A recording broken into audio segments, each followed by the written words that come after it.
Bienvenidos a nuestra tercera conferencia dentro de Tennis Forum. Tenemos a Fernando Segal desde México, persona muy conocida en Sudamérica, y nos va a hablar un poco del contexto que necesita un jugador para su buen desarrollo y que pueda llegar a ser profesional. Recordamos que siempre estamos aquí hablando de un contexto profesional, no en un contexto club o amateur o otra clase de perfil. Este es un contexto profesional.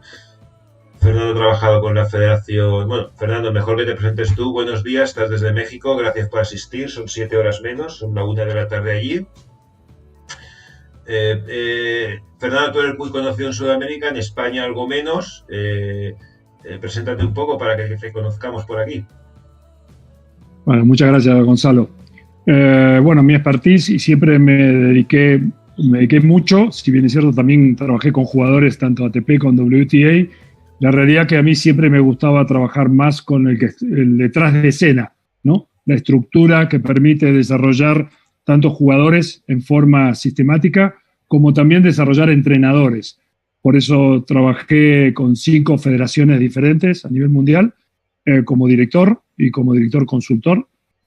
Fui director de Argentina y fui director de México en forma personal y trabajé también con otros 3 países ayudándolos con su programa de desarrollo. Trabajé con infinita cantidad de equipos técnicos de jugadores profesionales y obviamente también con clubes y academias de alto rendimiento, formando la transición del junior al profesional. Bueno, también escribí muchos libros, o sea, claro. muy inquieto desde el lado detrás de la escena. Mi objetivo y mi propósito principal es mejorar la calidad de la formación de jugadores a través de los entrenadores. Yo siempre digo que a mí me gustó siempre ser como el tío, ¿no? El tío que siempre te da un consejo y siempre está acompañando al papá con su hijo. Claro. Y entonces mi rol era de tío, ¿no? Claro. En casi todas las organizaciones. Pues nada, adelante, Fernando. Encantado de estar con nosotros. Adelante, la pantalla es tuya.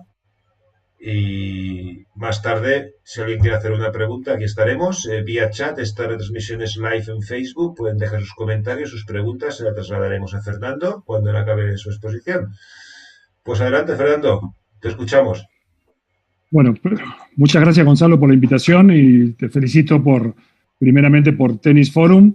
Es muy importante generar espacios de difusión y de cooperación y entre todos difundir los que ya tenemos un recorrido para que las nuevas generaciones de entrenadores y de proyectos vayan no solamente aprendiendo, sino tomando en cuenta ciertas experiencias de gente que ha tenido casos de éxito y que en la riqueza de compartir está también la riqueza del aprender. Entonces creo que Tennis Forum, y sobre todo porque Tennis Forum está colocada en una posición donde la transición del jugador juvenil, que incluso desarrollar juveniles de perfil internacional es muy difícil ya de por sí, ¿sí?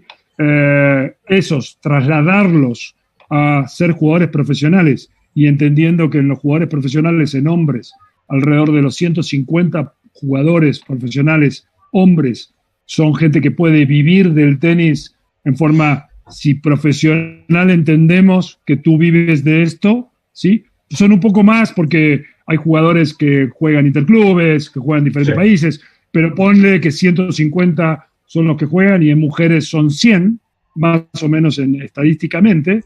La realidad que si tomamos el número que hay 14.000 jugadores intentando ser profesionales, la realidad que el porcentaje de efectividad de los que llegan realmente a vivir del tenis en forma directa del circuito es muy bajo, por lo cual implica también como data, por eso yo voy a hablar mucho de sistema, ¿ven? Y que contigo, Gonzalo, hemos compartido, charlado, abordado en charlas internas. O sea, uno de los elementos muy importantes es entender que para que un jugador, y creo que es el objetivo número 1 de cualquier profesor y de cualquier entrenador,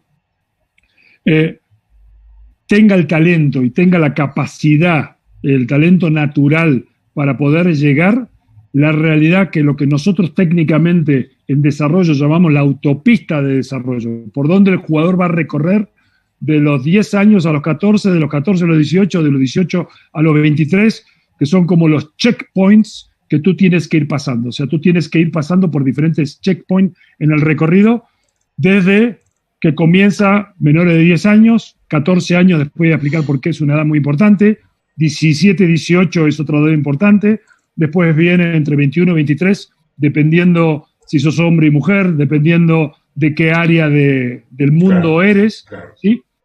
Y el objetivo principal es que nosotros sistematicemos los procesos de desarrollo de jugadores para errar lo menos posible. Es como, Fernando, como crear una cadena de montaje, entre comillas, ¿no? Que todo esté engrasado, que los jugadores entren y salgan.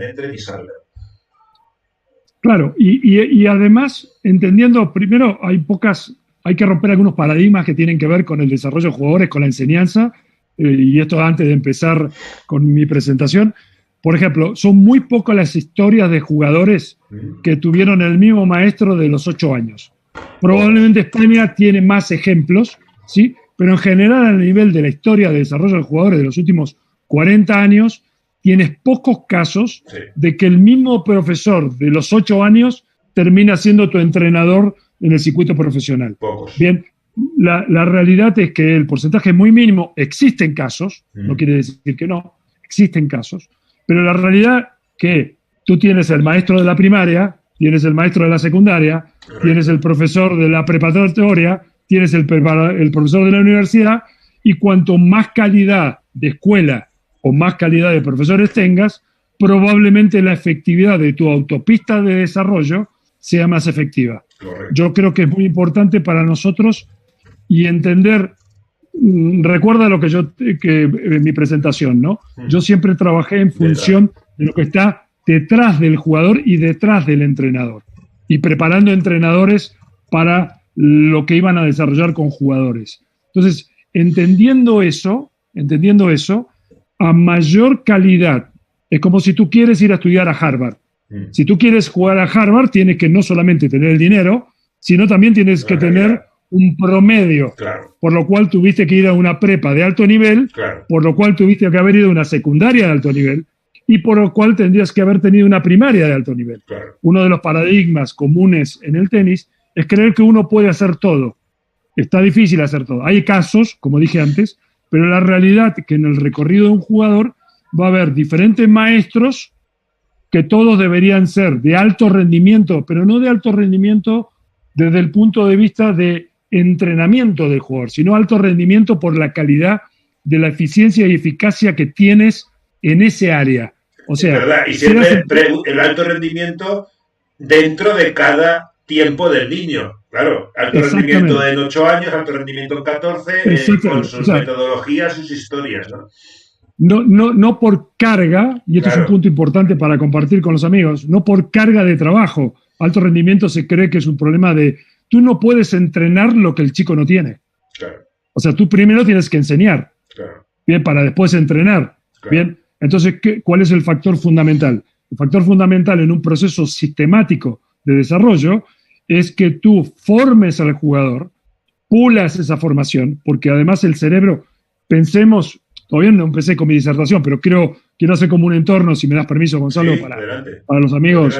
Y si no, adelante. Ya Gonzalo me conoce, es por defecto profesional. Me gusta poner el contexto y bueno. Y además saludar a todos los amigos que se está uniendo gente, escuchando. Un saludo a todos. Gracias por asistir. Estamos con Fernando Segal desde México. Adelante. Bueno, vivo en México y vivo en Miami, pero soy argentino, así que es una de las posiciones que tenemos en la vida. Pero bueno, de todas maneras, lo que importa en esto es que en el desarrollo sistemático todos los que participen sean de alta calidad de funcionamiento. Tú puedes ser el maestro de la escuela de menor de 10 años y tienes que ser de alto rendimiento por el nivel profesional que tienes. Correcto. No hay que considerar que vas a ser el que, si el día de mañana juega profesional en Roland Garros, irás a ir a visitarlo, pero la realidad es que necesitará un entrenador de ese nivel en ese momento. ¿Sí? Lo segundo que creo que tiene que pasar mucho en el tenis es que la gente que ha hecho un recorrido, y por eso quiero dar el contexto, debería estar siendo consultores de los que no han hecho el recorrido. O sea, pasa mucho en el tenis que todos queremos ser campeones, todos queremos hacer la heroica. La heroica es, a través de mi jugador, hacer el recorrido, ¿bien? Y eso no está mal desde el lado de la motivación, del ímpetu, de la actitud, del amor, pero la realidad es que si entendemos que un proceso de un jugador es que logre alcanzar lo que nació para hacer, ¿bien? Claro. Todos deberíamos trabajar, saber corrernos y consultar a alguien que ya hizo el recorrido.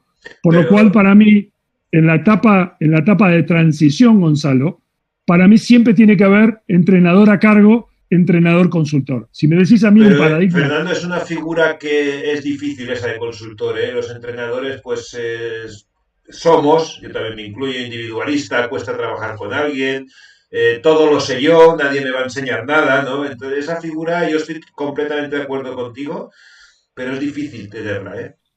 Es difícil. Es real, por eso estoy hablando de que hay que cambiar paradigmas. Correcto. Pero sí, sin embargo lo tienes con Francis Roig, con Moyá, y seguramente el tío Tony sigue metiendo una opinión. Seguro, ¿sí? Seguro. Y lo tienes a Bagda con Ivanisevic, o sea, y en su momento con Boris Becker. O sea, si el tope de la pirámide, si tomamos en la pirámide los top 5, ¿sí? Tú tienes un entrenador a cargo y un entrenador, incluso un traveling coach que hace el desgaste para tener el otro algunas semanas, en las semanas importantes, para estar más fresco, ¿bien? Y mantener cierta ecuación. El otro día, hablando con un buen amigo, Marco Panici, Marco me contaba que Djokovic tiene 2 equipos trabajando. O sea, 2 equipos, tiene 2 preparadores físicos, 2 kinesiólogos, o sea, tiene 2 equipos para generar retroalimentación con ellos, trabajo en equipo y mantenerse frescos, porque la clave con el número 1 del mundo es exactamente eso, el desgaste. El desgaste, tiene tanta presión el tipo y tanta presión de la competencia que él quiere, más lo que el sistema le pide, que el entorno tiene que tener. Pero eso lo deberíamos bajar. Bajar el nivel para bajar, claro, porque yo creo que hay muchos jugadores jóvenes, ¿sí?, que podrían jugar más de lo que jugaron o llegar más alto de lo que jugaron, si hubiéramos sido lo suficientemente sabios, generosos, abiertos, los que estamos involucrados, en trabajar en equipo y preguntarle a alguien, quizás no rompiendo el rol del entrenador, pero sí, a ver, Gonzalo, pasa en las empresas. Pasa en las empresas, sí. Están los consultores, y el consultor, ¿qué hace? Te allana el camino, te acorta el camino porque te dice, a ver, yo hice 5 proyectos exitosos económicos, yo iría por acá. Vos seguís tomando la decisión, pero yo iría por acá porque tu negocio va a ser mejor, ¿no? Y aparte, Fernando, desde una no involucración emocional, que ves las cosas, puedes ver cosas que desde dentro no se ven. Claro, y eso te permite, por un lado, tenés el contexto de una historia de éxito, que tenés mucha gente que tiene un sistema, una visión. En el tenis, desde mi punto de vista, en la sistematización, hay que romper, aunque la causa emocional, ¿no? Nosotros españoles, argentinos, le metemos mucho, ¿viste? Almas, corazón, ¿no? La causa emocional es importante. También hay que dejar un poco enfriar el ego y tomar decisiones más sabias. Yo creo, y te voy a hablar desde el tenis argentino, ¿no? Porque yo hice el proyecto de Argentina, que sacaron muchos jugadores, y yo creo que la gran clave de lo que hicimos nosotros fue la primera vez que la federación tenía un equipo de trabajo. Yo contraté 6 entrenadores y preparador físico, puse a Alberto Sete, que era el preparador físico de Sabatini, lo puse como director del departamento, creamos el departamento de preparación física, creamos el departamento médico, creamos el departamento psicológico, y empezamos a tomar decisiones entre 8. Y yo era el director, ¿sí? ¿Y yo era el mejor entrenador de alto rendimiento? No. Pero era el mejor componiendo la orquesta. O sea, yo ponía el mejor violín, ponía el mejor pianista, pero generaba un diálogo, ¿bien? Y yo creo que eso fue una gran parte de la clave. Perdona, Fernando, ¿eso antes no existía? ¿Antes de ti no existía esa estructura? No. Nosotros fundamos... Esto hablamos año 2000, año 98. No. A ver, el desarrollo estratégico lo hice en el año 95. Fundamos el departamento de desarrollo antes había un departamento que se llamaba Capacitación y Promoción. Yo cuando negocio, el presidente era Enrique Morea, que era como si fuera un Jimeno o un Orantes, o sea, o un histórico de España, ¿no? Morea fue top 10 en la década del 50, ¿sí? Entonces, él cuando es presidente me dice, ok, si yo soy presidente de la federación, voy a hacer tu programa. Me pide un programa para cambiar y revolucionar a Argentina, y yo le digo, si yo hago el programa, ¿sí? Me das del mini tenis a la Copa Davis. O sea, todo lo que entren van a ser de la misma orquesta, porque creo que también es un desafío importante para un país. Tú tienes que tener gente alineada. O sea, el capitán de Copa Davis, que trabaja, o los que trabajan en inserción profesional para una federación, para un equipo, tienen que bajar a la escuela de tenis y hablar con los de escuela de tenis cómo quiero al jugador de futuro. Dentro de 10 años vas a ser el jugador de Copa Davis. Entonces, la experiencia que estoy tomando ahora, compitiendo en Copa Davis o Fed Cup, ¿sí? O bueno, Billie Jean King ahora, la bajo al terreno, le pido a los profesores y los profesores empiezan a trabajar para el jugador de 10 años. Entonces tú necesitas, cuando trabajas en una federación, todos los equipos alineados. Entonces empezamos en mayo. Tú básicamente hiciste esa autopista que has hablado, ¿no? Claro, yo básicamente lo que hice, construí la autopista en 5 áreas. Alto rendimiento, promoción del tenis, porque una cosa que también no hay que olvidarse es que hay que hacer que mucha gente juegue. Y nosotros muchas veces los países dejan, y sorry Gonzalo, ni siquiera empecé con lo que iba a charlar, pero bueno. Encantado. Sorry a los amigos también que por ahí quieren escuchar otra cosa, pero los países dejan la participación y la promoción cuando aparecen jugadores buenos. Correcto. Y eso es un error. Las federaciones tienen que sistematizar la promoción independientemente si tenés campeones o no. O sea, si tenés campeones, el campeón te ayuda. Obviamente, si tenés a Rafa o a Moyá o todos los campeones, o nosotros tuvimos a Coria, a Navaldián, Del Potro, o sea, claro que todo el mundo, o en su momento, imagínate que yo soy del mismo club. Pero si no lo tienes, puede morir. Si no tienes ese departamento puede morir. Pues yo te doy el caso. Yo soy de la misma ciudad, mismo maestro, misma cancha que Vilas. Vilas es 8 años mayor que yo. Nosotros hicimos la revolución. La revolución del tenis argentino viene del Club Náutico Mar del Plata, donde nuestro maestro es el que empieza a enseñar con top desde el inicio. O sea, se creó como un laboratorio. Vilas es el mejor jugador, yo me dediqué más a la estructura y a la formación de entrenadores, ¿no? Bien, porque es lo que me apasionaba. Entonces, siempre hubo un pensamiento científico sobre cómo sistematizar. ¿Bien? Entonces, cuando tú no haces eso, cuando tienes el campeón, todo el mundo quiere jugar al tenis. Cuando Vilas salió en Argentina, se metieron canchas de tenis abajo de una autopista. En Buenos Aires había más de 70 canchas abajo de las autopistas porque todo el mundo quería jugar al tenis. Y lo mismo calculo que con Rafa o con otros campeones que han aparecido. Boris Becker en Alemania, el mismo fenómeno. Claro. Pero en la misma manera hay que hacer 2 fenómenos. El primer fenómeno que tú lo marcaste bien, que si no trabajas para el futuro, algún día ese jugador se va a terminar, o esa camada de jugadores se van a terminar. Entonces, tú tienes que crear un equipo de 10, 12, 14 que trabaje en simultáneo con los que trabajan en la Fed Cup, y entonces trabajan en paralelo. Lo que aprendemos en el circuito, lo bajamos, y cuando lo bajas, no lo bajas solamente técnicamente, lo bajas también científicamente. Tendencias físicas, tendencias mentales. Como yo les pregunto a ustedes, acá el buen amigo Oscar Borrás, te mando un abrazo ahí, está ahí, lo veo. Sí, Miguel también, abrazo a todos. Voy viendo ahí, la pantalla me permite ver algunos, nada más. Le mando un abrazo a todos. Pero, ¿sabemos cómo va a jugar el jugador argentino dentro de 10 años? ¿Sabemos cómo va a jugar el jugador español dentro de 10 años? Claro que tenemos tradición y historia, lo cual marca que nuestros países van a seguir jugando jugadores. Pero no podemos quedarnos solamente en la tradición. Tenemos que hacer un pensamiento científico y un pensamiento de equipo de trabajo que empiecen a discutir y digan, a ver, ¿dónde vamos a encontrar el próximo Rafa? Y lo agarramos a los 10 años. Y a los 10 años, no uno. Siempre piensa que el pensamiento sistemático quiere decir que tú necesitas unos 20 jugadores entre 10 y 12 años para que te terminen quedando 2. Porque los jugadores se van, uno se cansó, otro se puso de novio, otro se lesionó, whatever. Tú seleccionas entre 20 y 22 jugadores, sabes que 2 y 4 van a llegar.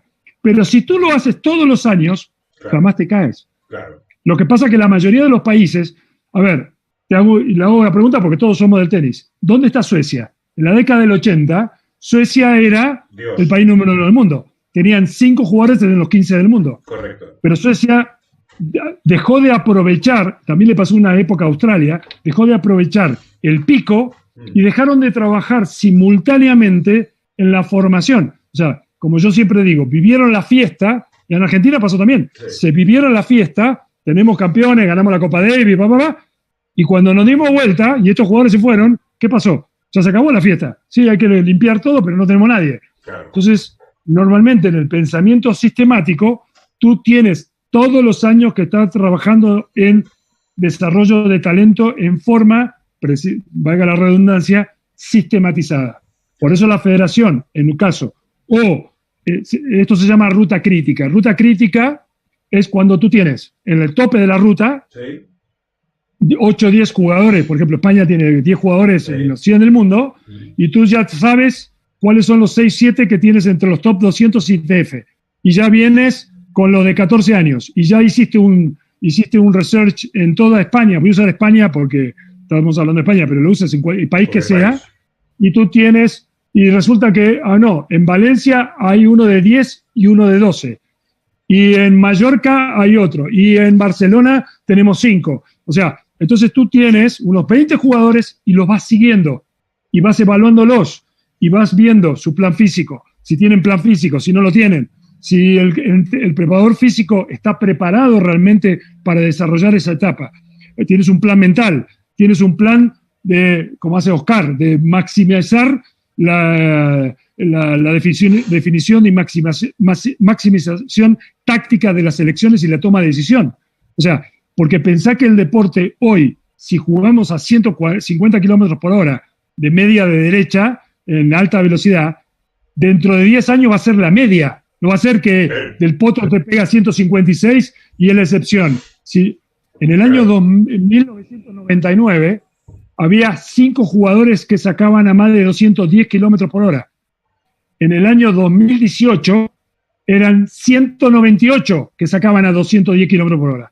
Entonces, es la ley de Darwin. La especie va mejorando. Entonces, quiere decir que el jugador cada vez va a ser más completo, por lo cual tienes que trabajar a edades tempranas, sistematización para que estés preparado. O sea, a ver, hoy sacar a 210 es la quali. O sea, es la quali. Si no quiere decir que saques todo el tiempo a 210, pero tienes que mostrar que lo puedes hacer. Pero Fernando, una cosa, para crear esta sistematización de que tú hablas, se necesitan 2 cosas, creo yo. Recursos y buena voluntad de parte de muchas personas que dejen hacer, porque y más es un tema federativo, ¿no? No es un tema de iniciativa privada, es muy difícil que haga toda esta estructura, toda esta sistematización, ¿no? Creo que toda esta función es más de federaciones, de estamentos oficiales, ¿no crees? ¿Cómo lo ves? Por defecto profesional, obviamente como yo trabajé con muchas federaciones y tuvimos éxito con el proyecto, piensa que en juniors, en los diferentes programas, ganamos, yo gané, aunque no estaba en la cancha con el jugador, estaba así acompañando los procesos y en muchos casos estuve con el jugador y el entrenador a cargo, ganamos 16 Grand Slam Juniors. Quiere decir que, y esos jugadores después fueron top 10 ATP o top 10 WTA. Entonces significa, ¿cuál es? Por eso hay una palabra que todos tenemos que adaptar, que es desarrollo, ¿sí? Antes de contestarte la pregunta, desarrollo, si lo separas etimológicamente, des en latín es sacar, arroyo es lo que tienes arrollado. ¿Y qué es lo que una persona nace y tiene arrollado? Su potencial. Todos nacemos con un potencial. Tú, Gonzalo, yo nací con un talento, el que sea. ¿Tu papá qué hacen? Te educan, parte del desarrollo del potencial, te mandan a una buena escuela, parte del desarrollo potencial. Si naciste en un país desarrollado es una cosa, si naciste en un país complicado, se te va a complicar más desarrollarte. O sea, por eso nosotros, por ejemplo, en Latinoamérica, somos países en vías de desarrollo. No somos países que alcanzamos todavía nuestra potencialidad. Tenemos problemas en seguridad, en educación, en salud, en económicos, o sea, somos como ese chico que promete, pero todavía no es top 100, no es top 100 o no es top 50. Claro. Entonces, la clave del programa de desarrollo es que todos nosotros trabajemos, que los chicos logren ser lo que nacieron para ser.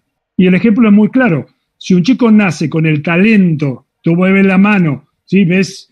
Bien, ahora, hace poco falleció Maradona. Maradona era talento puro. Eso no es sistema, era él. Bien, y como el sistema alrededor no funcionó tanto, perdió otras cosas. No me quiero meter en el fútbol porque no soy futbolero, pero quiero decir, imagínate que nace otro Rafa en España o nace otro Del Potro o otro Coria que también era talento puro. ¿Cuál es nuestro deber? Que llegue a ser lo que puede ser. Claro. Muchas veces pasa que el chico, malas decisiones de los padres, malas decisiones del entrenador, malas decisiones del jugador también. Jugador, ¿sí? Correcto. Tiene el talento para ser top 10 y termina siendo 200. Entonces la realidad, o a veces malas amistades, malos entornos, o sea, vuelvo a lo mismo, o sea, el programa de desarrollo tiene que lograrse. Ahora, desde el punto de vista de la federación, obviamente una federación tiene que propiciar, integrar a todo el mundo y sistematizar, porque él no puede quedar, por ejemplo, para mí el éxito de España son las academias. ¿sí? Las academias han sido el gran diferenciador. Bien, obviamente la federación seguramente se involucró, sí. Ahora, por ejemplo, están haciendo mucho en capacitación. Sí, sería injusto dejar la federación de lado, sería injusto.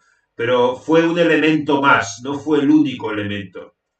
No, y además están las federaciones como la catalana, como la gallega, sí. O sea, la valenciana. A ver, lo que es importante entender, que primero que todos estamos en el mismo barco, ¿bien? Entonces, entendiendo que esto, además de un deporte, 2, es una máquina de desarrollo de personas.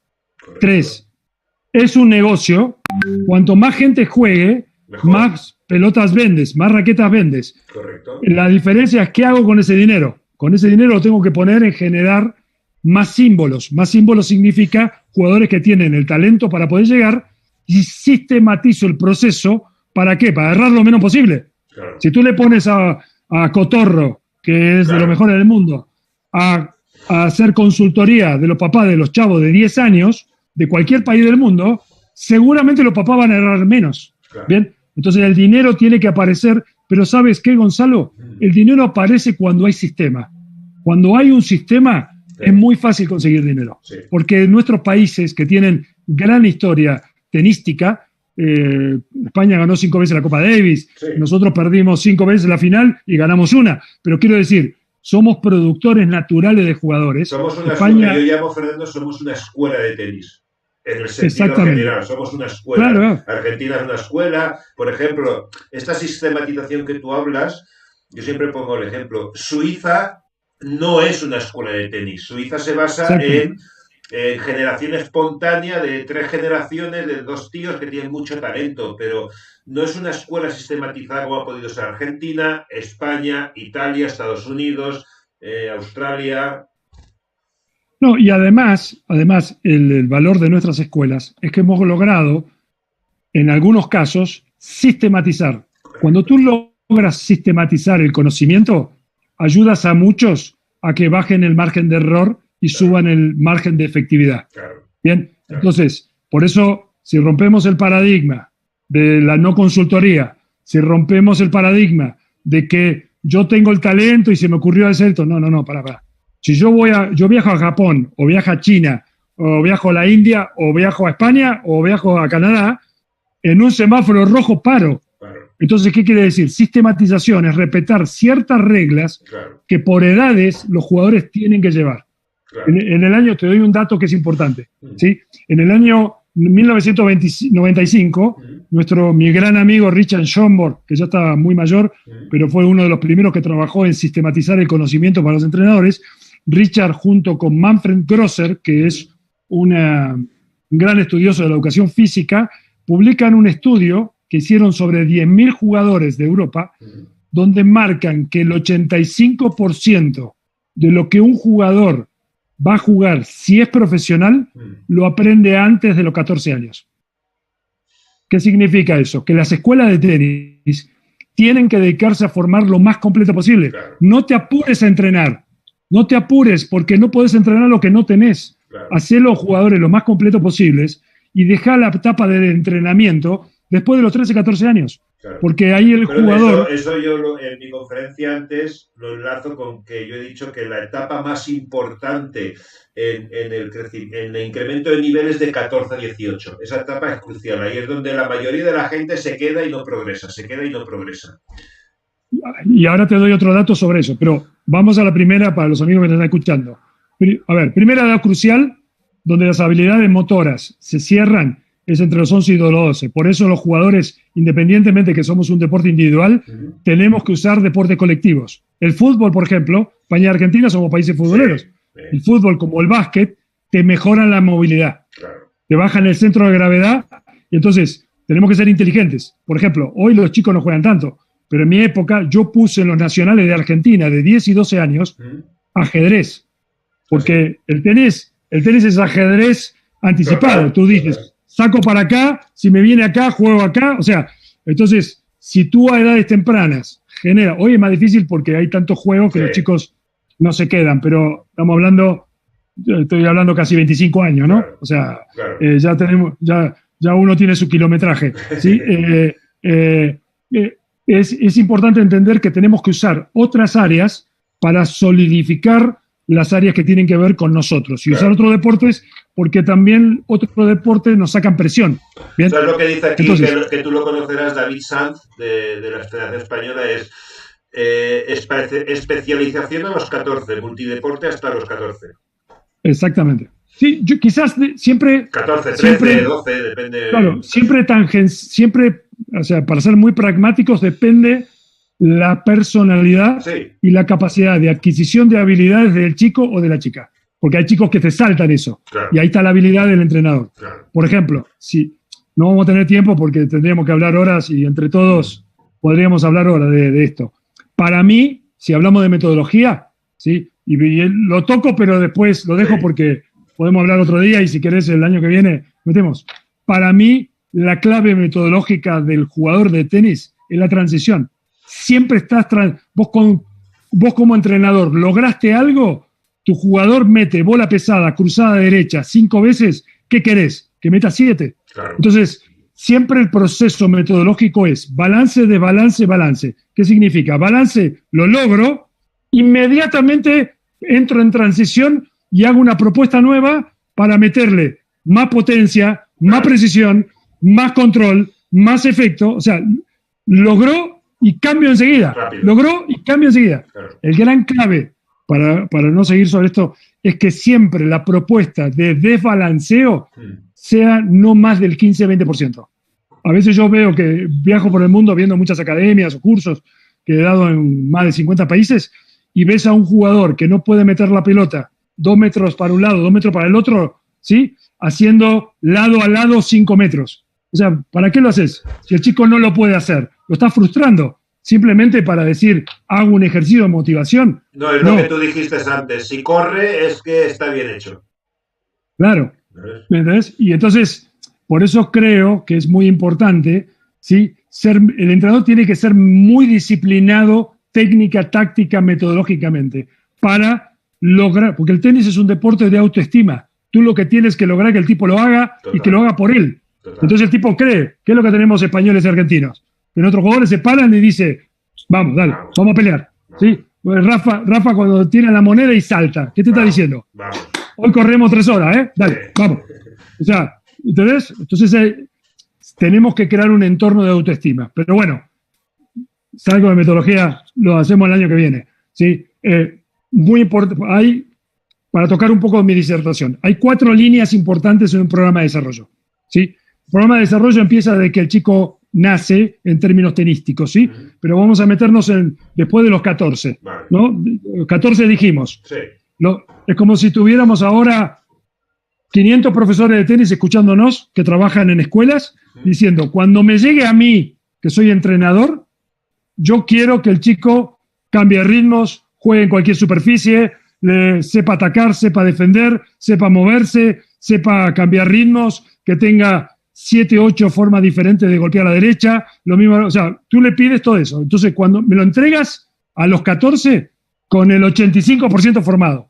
Yo no quiero que el chico no sepa volear, no quiero que el chico no sepa moverse, no quiero que el chico no sepa hacer el cambio de ritmo. O sea, quiero que el tipo sabe slice, sabe control, sabe plano. Que esté armado, que esté un poco armado. Claro. No puedes llegar a los 14 con unas carencias muy grandes en un área de un juego, si no ya vas retrasado. Y además agreguemos eso, que entienda tácticamente el juego, que entienda el juego, como es este deporte, y 2, que sea eficiente su técnica, no que tenga 34 preparaciones de derecha, ¿viste? Que va para arriba, que va para atrás, que va para abajo, que va... No, simple, muy fácil.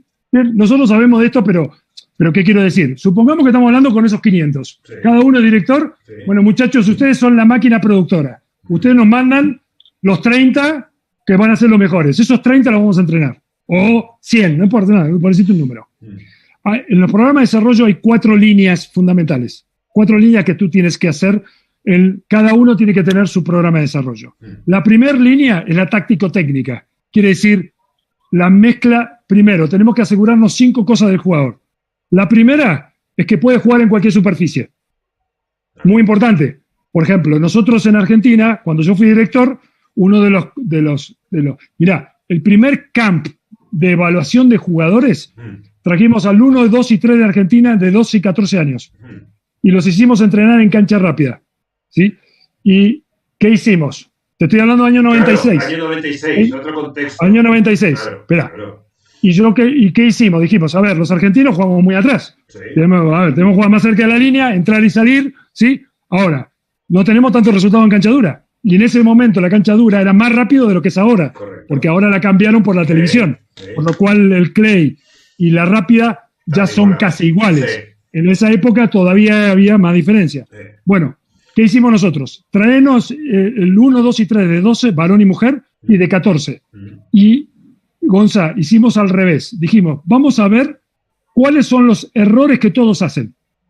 No las cosas buenas, sino los metimos 3 días a entrenar, a evaluarlos, y descubrimos 7 errores que todos hacían. Los mismos. Todos hacían estas 7 cosas. Algunos hacían algunos más, otros, pero 7 cosas hacían todos. ¿Qué hicimos? Hicimos un protocolo de entrenamiento y empezamos a trabajar y creamos, por ejemplo, una cosa muy importante que fue el Nacional de Canchas Rápidas. ¿Bien? Para que reaccionar también y generar que los chicos del sistema, de los 500 profesores, también empiecen a entrenar en cancha rápida. Claro. Y generamos un protocolo de decir, a ver, nuestros jugadores, los mejores que tenemos, tienen para cancha dura estos problemas. Trabajen en la escuela para arreglarlo. Claro, ya creas un contexto que toque, yo qué sé, un 30% de su tiempo en cancha dura. ¡Pum! Ya estamos ganando, por ejemplo. Bien, por ejemplo, te doy un caso. Nosotros generamos... Uno de mis libros yo lo pongo, que es el corte de cancha en diagonal, año 96, para que te ubiques. Hoy es normal, pero nosotros le marcamos a los chicos del centro de entrenamiento, del centro nacional, no la línea derecha, sino que generamos una línea en diagonal 45 grados. Entonces, cuando un jugador se te invertía de derecha, acordate que en esa época era mucho más que ahora, se invertían de derecha, nosotros trabajamos, Coria y Navaldián, por ejemplo, se apoyaban en la bola, cortaban en diagonal y te tiraban el paralelo. Total. Si vos te acordás, Coria y Navaldián tenían un paralelo tremendo. Desde los 14 años, 13, 14 años, empezamos nosotros a trabajar corte de cancha en diagonal. Cuando el tipo se te invertía, te hacía así, iba, ¡pum!, sobre el revés, ellos no iban para atrás, iban para adelante, usaban tu fuerza y hacían, ¡pum!, para la derecha. Entonces te agarraban siempre mal parado, vos tenías que meter la bola cruzada y dejabas el revés cubierto. Total. Pero ese concepto empezamos a trabajarlo desde la formación. Entonces, cuando en el eje táctico-técnico tú defines, en base de personalidad, característico de juego, el tipo de golpes, ¿sí?, tu plan de trabajo, ¿bien? Y en base a eso, lo que vas a entrenar. Hay que entender que las edades claves de la autopista son 14, como dijimos, como bien marcaste en tu charla, 17, 18. Correcto. Y ahí te doy otro dato. espero que no haya papás viendo esto, pero bueno, No, no hay, si hay algún, si hay algún papá, bueno, pero va a salir público. Les he prohibido la entrada. No, pero en el Facebook, me parece que en el Facebook va a salir. Seguro que habrá alguno, seguro. No, bueno, voy a dar una data. Un saludo a todos los padres que lo quieren hacer bien, A ver, yo lo sé, pero voy a dar una data que los que son papás tienen que usarlo correctamente y no defraudarse. Hay una data de la Federación Internacional de los últimos 18 años que te dice que los jugadores de juniors de 64 países, hay 64 países normalmente produciendo jugadores, ¿no? Hay algunos que salen, Chipre sacó a Bagdatis, pero no es la normal. Sí, Sisipa de Grecia, tampoco es la normal. No son países que constantemente... No son escuelas de tenis, no son escuelas de tenis. Bien. La estadística dice, por eso la voy a decir con cuidado, ¿sí? Es una estadística científica, por lo cual es hecha para nosotros, que solamente de 1000 jugadores van a llegar a estar entre los 100 del mundo, 7. O sea, imagínate que tenemos una puerta y tenemos 1000 jugadores de 64 países. Un 7 por 1000. Y tienes 7, estadísticamente, ¿bien?, que van a pasar por esa puerta. 993 se van a quedar en la aduana. Sí. Y por más que tengan pasaporte y jueguen bien, no van a entrar. ¿Sí? Por lo cual es muy importante. Yo, por ejemplo, y lo pongo en mi presentación, que si quieres después se las enviamos a los que están a la presentación que íbamos a mostrar. Muy importante jugar. Por ejemplo, España históricamente no ha jugado tantos juniors. Sí han hecho trabajo, pero son más de jugar Future, jugar Challenger. Sí. Yo, por ejemplo, siempre definí que los jugadores, adelantando los tiempos, tenían que jugar los Grand Slam Juniors. Sí. Piensa que yo pienso como argentino. Nosotros estamos muy al sur del mundo, muy al sur. Sí. Entonces, cuando el jugador te juega la Bonfiglio, cuando te juega Roland Garros, nosotros con Coria y Navalian hicimos final de Roland Garros. Sí. Después ganaron Wimbledon doble, hicieron semifinal. Ganamos con Salerni el Wimbledon. O sea, cuando el chico empieza a soñar y entra en juniors, sobre todo a los 17 años, en los Grand Slam, y es protagonista, se está sentando con los grandes campeones. Total. Entonces, ¿cómo adelantas el que él sueñe con el tenis grande? Cuando en juniors lo metes a jugar los Grand Slam. Los Grand Slam donde hay que jugar, sumar el Orange, sumar la Bonfiglio, ¿entendés? O sea, tú ganaste el EDG, o sea, es muy importante para proyectarse, no por el resultado. A veces el resultado te doy un dato. Te entiendo, para la motivación, para soy parte de eso, estoy cerca, seguimos trabajando. Y que veamos el tenis grande, ¿viste? Que vea el tenis grande, el tipo que diga como dijo Guga o como dijo el mismo Coria, yo voy a estar acá. Claro. Yo con 17 años gané Roland Garros, voy a volver. Entonces el flaco trabaja para eso, pero vos ya le pusiste la zanahoria. Claro. Entonces, cuando tú trabajas en un programa, sea una academia grande o sea un país, de mi punto de vista, 14-18, circuito ITF, usándolo en función de cuándo va a ser profesional. No para... A ver, y hay un plan B, universidad en Estados Unidos. Y usando, ¿no? Y usando el nivel del chico también. A veces, pues, tienes que jugar más juniors. El que va a ganar un Grand Slam pues rinde ya en futures, con lo cual puedes combinarlo, con menos ITFs puedes jugar. Ahí vas combinando los diversos elementos sobre estas premisas. Y por eso digo que tú sistematizas. Ahora, te tocó Rafa, que a los 17 años, .6, era 100 del mundo. Perfecto. Es la excepción. Perfecto. O sea, es la excepción. Total. Coria ganó Roland Garros a los 17 años, ¿sí? En el 99, año 2000, octubre del 2000, era 80 del mundo. Profesional. No, ¿sí? Es lo que hablaba antes, Fernando, que una carrera estándar, no de los grandes campeones, tú rompes top 100 con 23 en torno a esa edad. 23-24, exactamente. Un catacrack de estos, un jugador de esta entidad, es el año que haces 19, pues ya estás top 100 o ganando Grand Slams, y si no el año de 20, y con 17 eres top 100. El año que cumples 18, ¿sabes? Los tiempos... Son... Y ni hablar de la época de Becker, que con 17 te ganó Wimbledon. Exacto, o sea, pero... o Michael Chang, que te gana Roland Garros. Pero o sea, históricamente es con 23 años el año que entras top 100 en una carrera. Sí, 23-24 de estadística. El año pasado el promedio de los 100 del mundo fue 28.2 años, por lo cual significa que estabilizarse hoy es mucho más alto. Y también los jugadores... Entran menos en el top 100... y hoy en día la diferencia es que creo que se alcanza el punto máximo de juego más tarde que hace 20 Claro, años. piensa que la media en 1990 Ujú. de los 100 primeros del mundo era 24.3 Correcto, años. correcto. El año pasado fue 28.2, pero antes los jugadores te dejaban 29, 30, 31 Ya y hoy te... tenés, Gonza, en 2019, Ujú. Wimbledon batió el récord de jugadores de más de 30 años. Sí, es verdad. Más del 40% de los jugadores del cuadro, el single y doble, eran de 30 o más años. Sí, Fue el es 2019 fue el verdad. récord. Sí.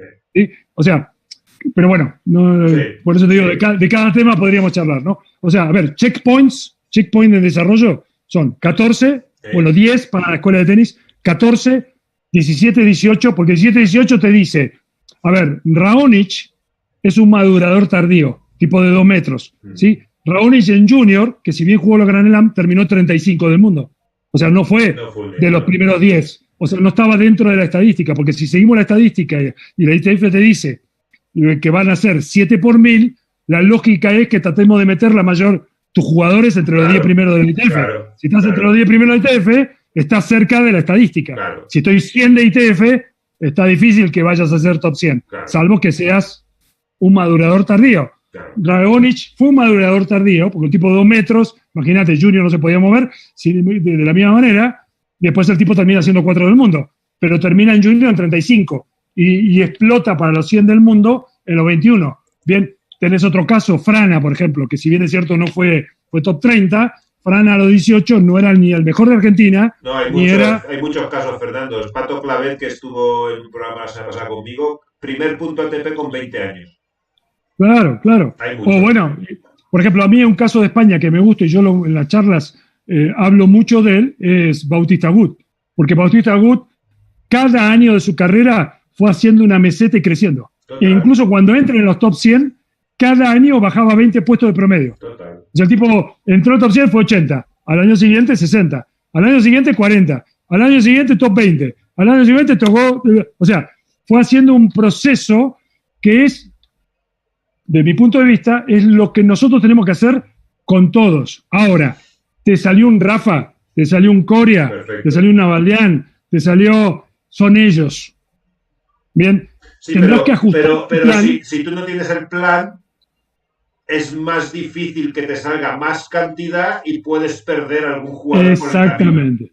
Exactamente. Por eso el promedio de los países es cuántos jugadores tienes en los top 100 y en los top 200. Claro, Independientemente que tengas a los grandes campeones. claro. Lo que importa realmente desde el punto de vista científico, lo mismo para las academias, es cuántos jugadores tienes en los 100, en los 200 y en los 400. Esa es Y eso la salud de la escuela de ese país. Esto te da la salud. Exactamente, exactamente. Y después tenés en los 1000 significa el volumen. Claro. Si yo tengo 100 jugadores jugando profesionales, es más probable que pueda tener 10 que Claro. sean top. ¿Okay? Claro. Pero si tengo 5, está difícil que puedas tener que los 5. A ver, vuelvo a lo mismo, hay excepciones. Sí. Marruecos, Claro. con la Nanawi, Alami y Arasi. Claro. Bien, yo, por ejemplo, hice el programa de Nueva Zelanda y me acuerdo cuando en Nueva Zelanda estuve en el 2004-2005 ayudándolos, porque era director consultor. Ellos hacían el programa, yo les di el sistema, ¿sí? Y los tipos en la década del 80 tuvieron Chris Lewis, Sí. Oni Parun y Brian Fairley. Sí. 3 tipos en los 50 del mundo, una isla de 4 millones de habitantes. Bien. Es una excepción. Claro, es una O sea, excepción. por eso no lo volvieron a repetir. ¿Por qué no lo volvieron a repetir? Porque no era normal. Claro. ¿Sí? Okay, a ver, para avanzar. Son 4 líneas. Táctico-técnica primero. 2, ciencias aplicadas. Todo lo que tiene que ver preparación física, nutrición, parte mental, kinesiología, recuperación. O sea, desde los 14 años tienes que tener tu plan. Muy importante. ¿Sí? Bien, y tienes que tener tu plan de dosificación de cómo vas a ir haciendo las cargas, tanto dentro de la cancha y fuera de la cancha. Yo, por ejemplo, a mí me gusta mucho el preparador físico dentro de la cancha. O sea, el preparador físico, trabajo adentro y trabajo afuera. Sí. Adentro, táctico, técnico, ¿sí? Bien, y afuera. Pero no que los entrenadores le tiren el problema de la movilidad al preparador físico, sino trabajar en base a tu Total, prioridad y educarlo. ¿Ok? Esa es la segunda línea. Tú lo planificas. Ahí, Si perdona, quieres- en esa segunda línea metes, entre comillas, prácticamente todo lo que no es técnico o táctico, ¿no? Digamos. nutrición, claro. prevención Todo. de lesiones, preparación Todo. física, mental, todo No, metes ahí, todo eso. y actividades también que tengan que ver complementarias, ¿sí? Vale. Por ejemplo, tai chi, yoga, Todo lo metes ahí. por ejemplo, sí, lo metes ahí. O sea, tú tienes que hacer un plan de desarrollo basado en el Sport Science. Vale. O sea, bien, y si algo tienen los jugadores hoy es que duran más porque la ciencia ayudó más en el arte de la recuperación. Claro. Son mejores los preparadores físicos, hay mucha más prevención y hay mucho más trabajo de recuperación. Por eso los jugadores se rompen menos, Claro. ¿ok? Que en la época, si tú te acuerdas de Vilas el brazo izquierdo de una pierna, Wow. y el brazo derecho era normal. Sí. Eso hoy no existe tanto, porque hay mucha más competencia. Por supuesto que sí tienen más grande por el juego, Sí. pero están más balanceados los jugadores. Sí, son más ¿sí? simétricos. Claro, exactamente, porque siempre hay que trabajar con lo que se llama agonista y antagonista, que es el balance muscular, por lo cual hace una mejor biomecánica. Sí, pero si quieren, si te dejan los correos y tienes los correos, le mandamos una presentación que tienen cada área los puntos claves que tiene que tener una programación. Vale, pues todos en mi Facebook, si buscan, ahí está mi correo, me envían un correo y yo les envío la presentación de Fernando. Que te manden un correo, así también sabemos y vamos compartiendo, y si hay Exacto. preguntas. Bien, la tercera línea que es fundamental es la de la competencia. No se puede mejorar en el tenis sin competir. Bien, la competencia es parte de aprender. Por ejemplo, cuando yo doy charlas con escuela de tenis y esto, muchas veces me preguntan los entrenadores o los profesores, ¿cuándo empezar a competir? Empiezas a competir del día 1. El chico te llegó de 5 años, bien, y no sabe jugar, y tú estás haciendo ejercicio de pelota que lance para llegar a la red o whatever. Cuando tú le dices, Fernandito, vamos a ver cuántas llegas a la red, el cuántas, ya estás compitiendo con el mismo. Ya estás. ¿Y por qué es importante competir? Porque competir a tempranas edades te desarrolla el manejo de la presión. Por eso también tenés muchos chicos, como no hay plan de competencia, siempre el primer plan de competencia es contigo mismo. Yo compito conmigo, entonces me desafío. Segundo plan, juntos, Gonzalo y yo, competimos contra otros, compañerismo.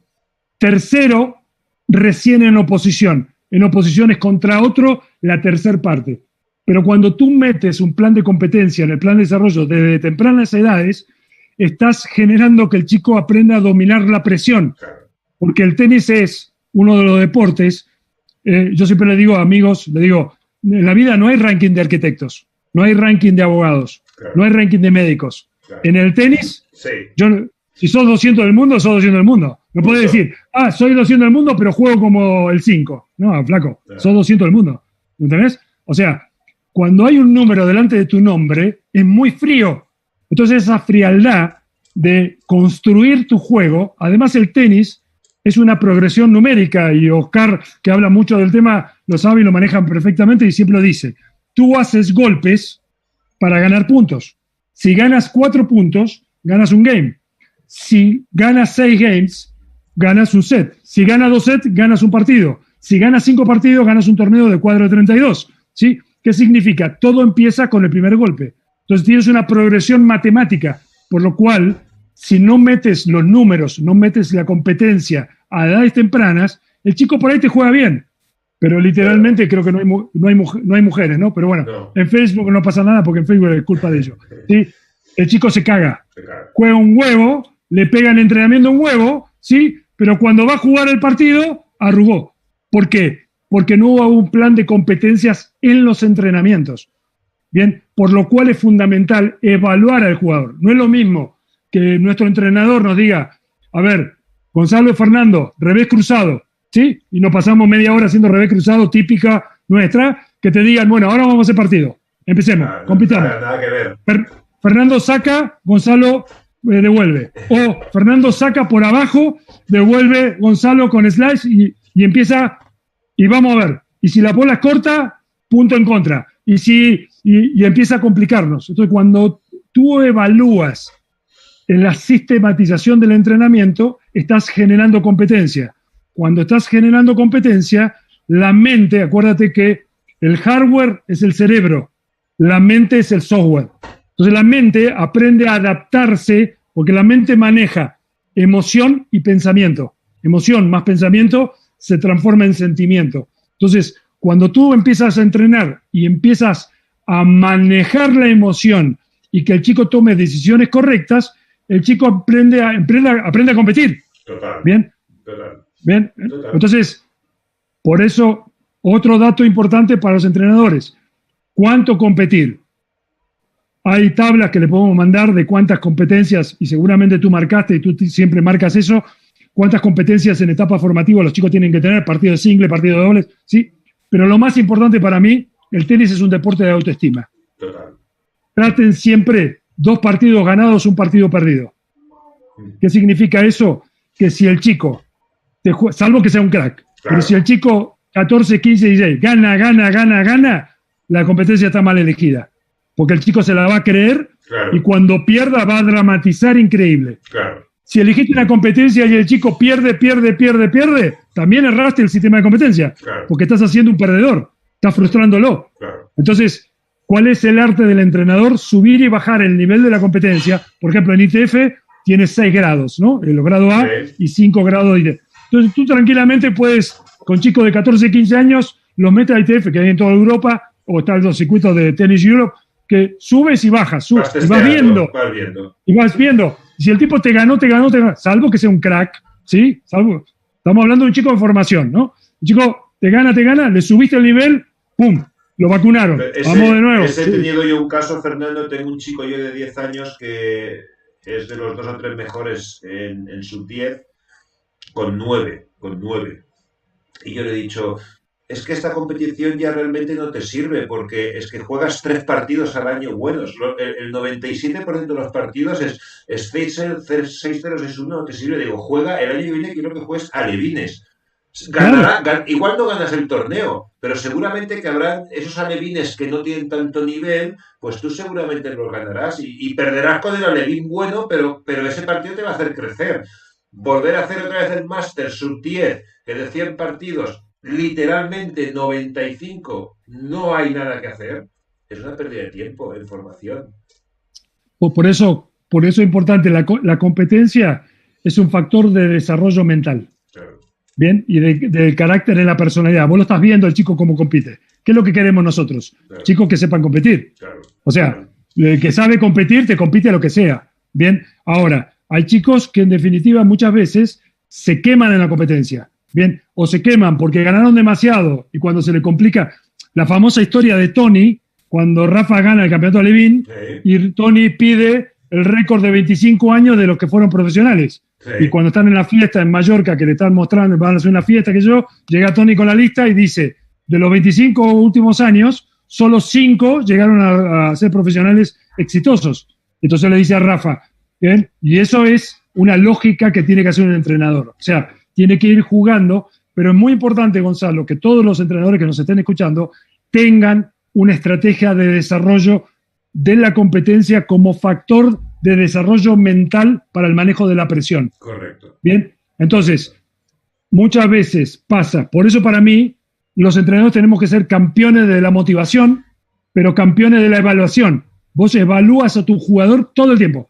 No es lo mismo que yo te diga, hacer derecha, a ver cuánta derecha metemos.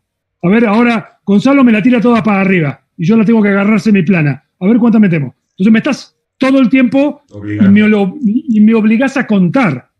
¿Bien? Porque es tan simple como si de 10 meto 3, pierdo más de la que gano. Claro. No lo tengo el tiro. Claro. Lo tengo que entrenar. Claro. Ahora, si de 10 meto 7, 8, 9, entonces el tiro lo tengo. Claro. Entonces estás todo el tiempo haciendo que el chico evalúe. Claro. Por eso toqué muy por arriba. Para mí la clave del entrenamiento de los jugadores se llama transición. Siempre estamos en transición. No hay en el tenis, de mi punto de vista, y dejo a las preguntas el que me quiera preguntar o el que quiera opinar, no hay nunca una posición estable. Nunca. Por eso Rafa, porque siempre está... Ese tópico de siempre hay que mejorar siempre estamos en transición. Lo que tú has dicho, siempre estamos desbalanceando. Encontramos un balance, hay que desbalancearlo, si no, no creces. O será físico, o será mental, o será actitudinal, o será técnico, o será táctico. Siempre. De la misma manera, de mi punto, y yo lo publiqué en mis libros en el SAF, Ahora el año que viene sale el SAF 3, ¿no? Que bueno, hablo de esto, ¿sí? De la misma manera, Gonzalo, de que la adaptación es clave en el entendimiento del juego, el nombre del tenis es transición. Siempre estás en transición. Total. Porque siempre estoy adaptando. Entonces nunca estoy estable. Total. La gran clave es el que es campeón de la adaptabilidad. Total. Me la tiran. Hoy es zurdo. Hay viento. Me adapto. Entonces manejo la transición. Claro. Estoy manejando siempre bien. No el chico que quiere por personalidad, todo ordenado, todo estable, se equivocó de deporte. Difícil. Sí, se equivocó. Porque si algo tenemos nosotros es que estamos siempre en la adaptación. Total. A ver, el cuarto y último es gestión de recursos. ¿Qué es gestión de recursos? ¿Qué tipo de entrenador tienes? ¿Qué tipo de recursos económicos tienes? ¿Qué tipo de integración de, por ejemplo, si el día de mañana tú eres un junior, creo que mañana tienes a Corrado, o sea, si tienes un agente, o sea, después de los 18, 19 años, muy importante hacer una elección correcta de la gente y del tipo de contrato. Eso es parte de la gestión de recursos. Perdón, mañana nos lo contará Corrado. Corrado nos contará todos estos entresijos del management que son un poco desconocidos. Mañana, para los que nos están escuchando, estaremos con él a las 6 de la tarde. Muy importante porque para mí, de 18 a 23, la elección correcta de un agente que sea parte de tu programa de desarrollo, de tu equipo de trabajo, Total. Y que sepa su rol, cómo manejarlo, es clave. Total. Hay muchísimas historias de jugadores que se quebraron mentalmente por malas decisiones. Fernando, esa última pata que tú has dicho, esta de gestión de recursos, que al final es pues tomar buenas decisiones, yo creo que el 90% de los jugadores que pueden llegar, no llegan por gestionar mal los recursos. Por eso te digo que tiene que estar en el programa de desarrollo de los 14 años. Y el entrenador a cargo, de la misma manera que el tipo tiene que pensar, a ver, si el día de mañana mi jugador es el número 1 de España, ¿yo quién consultaría? ¿Quién sería mi tío? ¿Quién sería eso es gestión de recursos. Claro, eso es gestión de recursos, claro. No, le voy a decir a Moyá, por invento, ¿no? Sí. Le voy a decir a Albert Costa, le voy a decir a Ferrero, whatever, o a alguno de los profesores grandes que tiene pleno todo España. ¿Qué quiero decir? Eso es gestión de recursos. Sí. Por ejemplo, te doy un dato. Yo cuando Coria Navaldiana, Casuso tenían 15 años, Salerni, Clarisa Fernández, Dulco, que fue número 1 del mundo de dobles, era más chica, tenía 13 años, invitamos 2 días a Guillermo Salatino. Para los que no lo conocen, Guillermo Salatino es uno de los periodistas internacionales argentinos más importantes. Tiene 40 años yendo a la Grand Slam, está en el board de la ITF, de la comisión de prensa, o sea, un tipo top del periodismo. Yo lo llevo como director nacional de Argentina y le hago hacer un curso a los 15 años de Coria Navaldián de cómo tenían que hablar, cómo se tenían que parar, cómo los periodistas, ¿sí? Cómo los periodistas querían hacer una entrevista. Y ellos tenían 15 años. Y yo llevé al número 1 del periodismo en ese momento de Argentina para que los preparara, por ejemplo, para hablar. Y cómo se tenían que parar y cómo se tenían que sacar fotos. Y hicimos 2 jornadas de capacitación donde Guillermo Salatino estuvo muy generoso, ¿sí? Y le dijo, mira, un periodista les va a decir esto, le va a buscar por acá, se tienen que parar acá. Eso es gestión de recursos. Eso es gestión de o sea, recursos. Por ejemplo, si saben inglés o no saben inglés. Si los jugadores no saben inglés y vas a ser un jugador internacional, si sabes inglés, tu valor marca va a valer mucho más. Claro. Bien. Claro. Entonces, no es lo mismo que empecemos a los 14 y 15 que empecemos a los 22 23. Claro. Y Fernando, gestión de recursos también, por ejemplo, puede ser cuando tú tienes 16, 17, 15 años y por cualquier razón necesitas cambiar de centro. Esa decisión de a qué centro de entrenamiento voy, eso es gestión de recursos también. Claro, totalmente. El cambio. De hecho, para mí hay 4 etapas claras de concepto de equipo de trabajo. Cuando vas a la escuela de tenis, ¿sí? Ahora regreso a lo de gestión de recursos, ¿no? Pero cuando vas a la escuela de tenis, etapa 1, que es hasta los 10, 12 años, para mí tienes tus papás, es el triángulo, el jugador, los papás, 1 o 2 entrenadores que son de academia o escuela de tenis. Bien. 12, 13, 14 años ya te vas a una academia, ya quieres competir, o si tienes en tu club, entonces ya tienes un equipo de ciencias, que en este caso puede ser un médico, un nutricionista, un preparador físico. Sí, El psicólogo me gusta más con el trabajo del entrenador, ¿sí? Pero quiere decir, ya tienes un pequeño equipito de ciencias y tienes entrenador uno, entrenador, porque a veces tienes el entrenador jefe, que es el que está en la academia, y te manda con un segundo entrenador a competir. ¿Bien? Y tienes tu papás.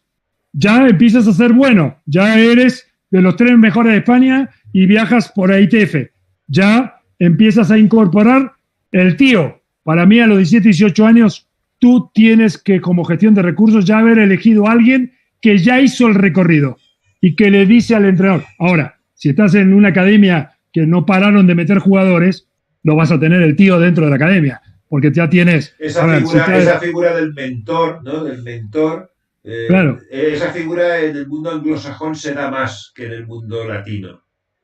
En las academias grandes por ahí que hay en España tienen, pero sí, yo soy un entrenador de club que hice el recorrido como mi jugador y no tengo una academia y no tengo a Francis Roig en la misma con BTT o, ¿me entendés? Y lo tengo a Jordi Filaró, por decir alguno, por decir que son buenos amigos también, lo tengo, que son tipos que ya hicieron el recorrido, ¿sí? Y que vienen, te dan la bendición y te dicen 5 palabras y te ordenaron, ¿sí?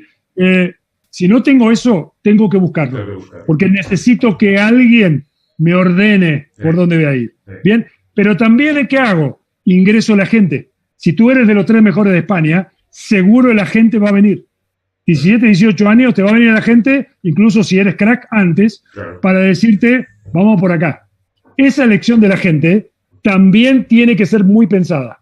Total. Bien, entonces, fíjate cómo va cambiando. Primero estoy con mi profesor solo, después tengo mi profesor y su segundo, ingresa ciencias, sigo con el equipo, voy subiendo de nivel, ingreso el tío, ingreso la gente. Y ya si soy crack, tengo 2 equipos como Djokovic o Rafa, que tiene, o sea, eso ya es otro nivel. Pero, ¿qué quiero decir?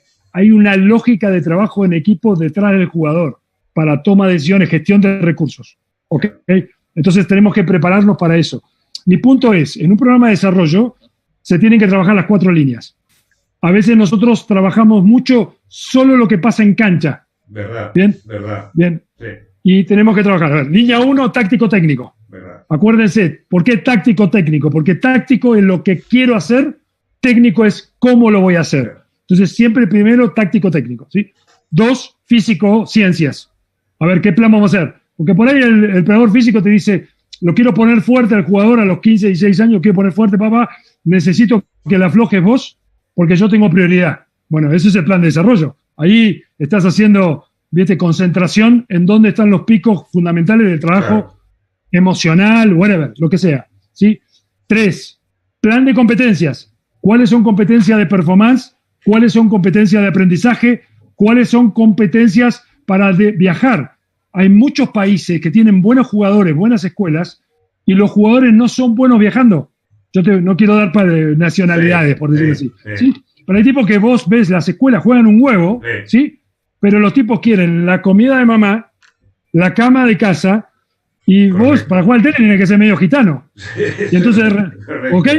30 profesionales, 30 semanas vamos a estar viajando. Correcto. Diferente cama, diferente comida, diferente horario. Me dijo Javier Sánchez, me dice, mira, Gonzalo, yo vivo en hoteles y de vez en cuando voy a un sitio que es Barcelona que tengo una casa. Claro, cuando yo viajaba, y viajé mucho al principio de mi carrera, después de la Federación Francesa, con la WTA, todo el mundo te decía, qué lindo vivir en París, qué lindo en Francia. Y yo creo que vi una vez la Torre Eiffel y el Louvre que me escapé un domingo.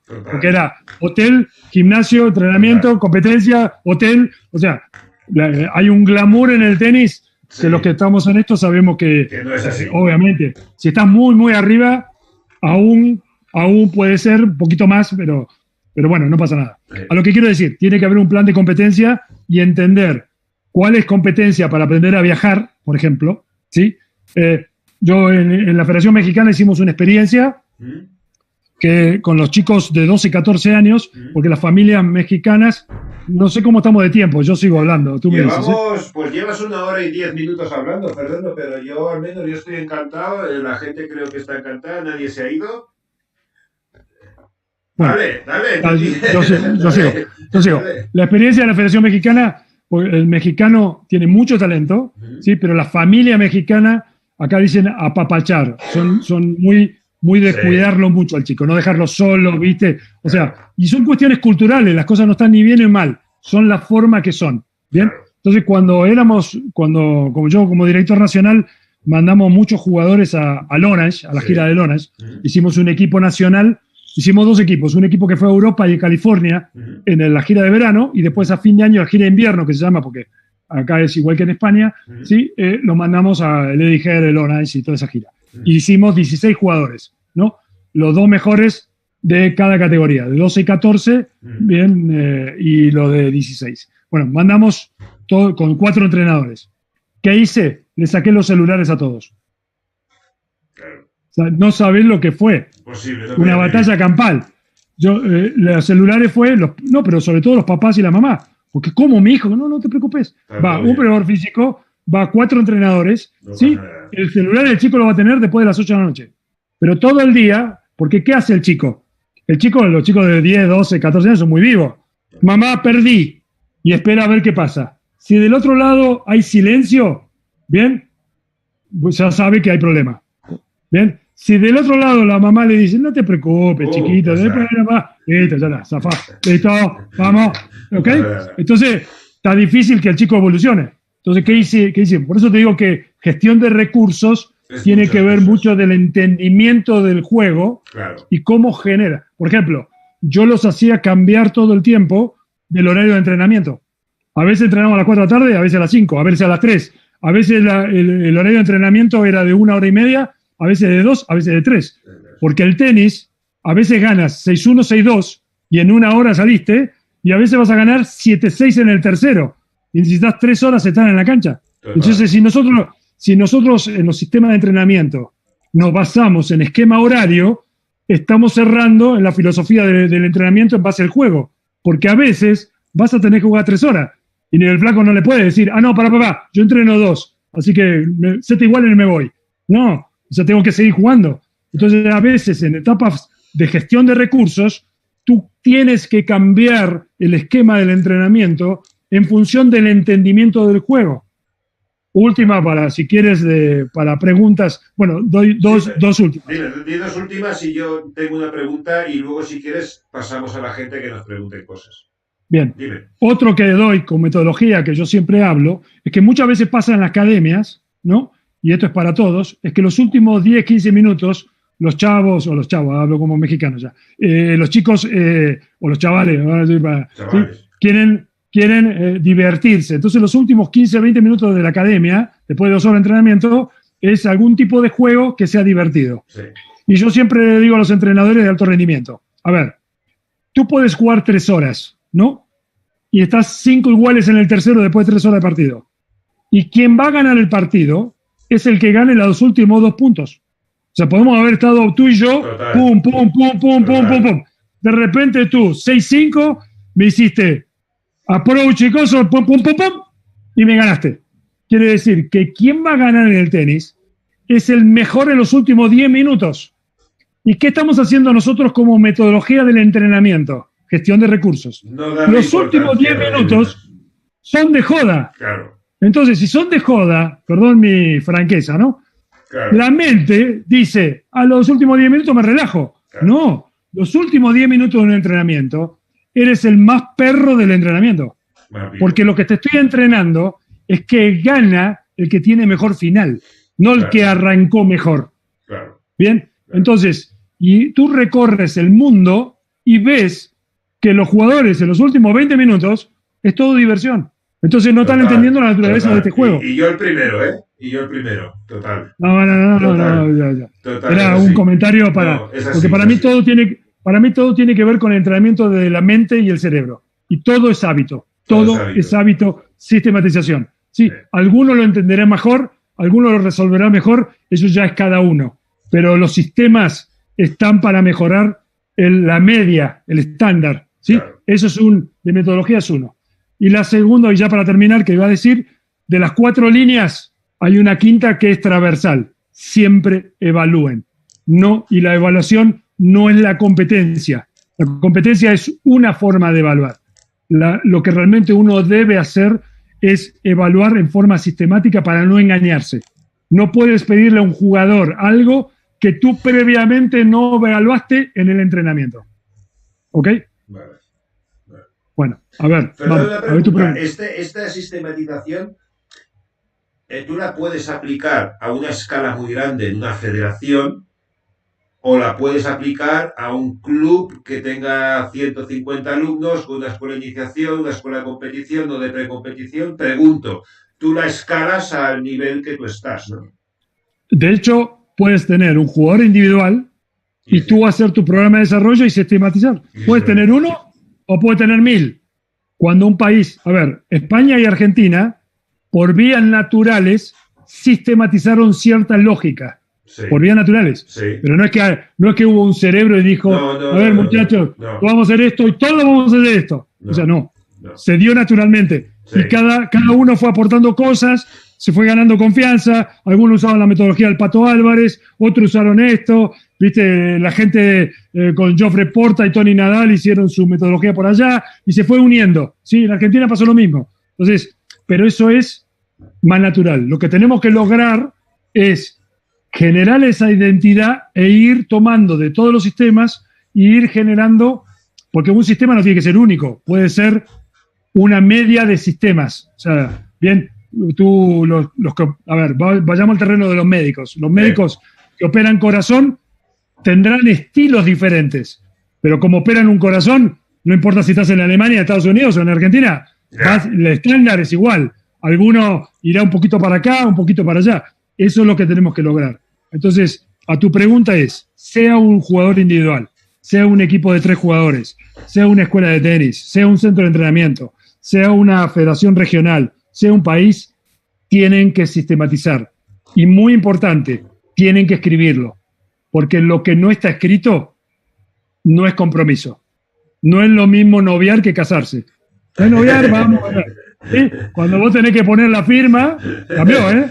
Bueno, ya arrancaste 50-50. O sea, ¿ok? Entonces, mismo concepto. O sea, tienen que escribirlo y no hay sistema perfecto. Hay sistema perfectible. O sea, pero si no tienes, casi todos nosotros hemos desarrollado, pero si lo podemos volcar y ordenarnos, lo que hace mi propia mente es lo va mejorando todo el tiempo.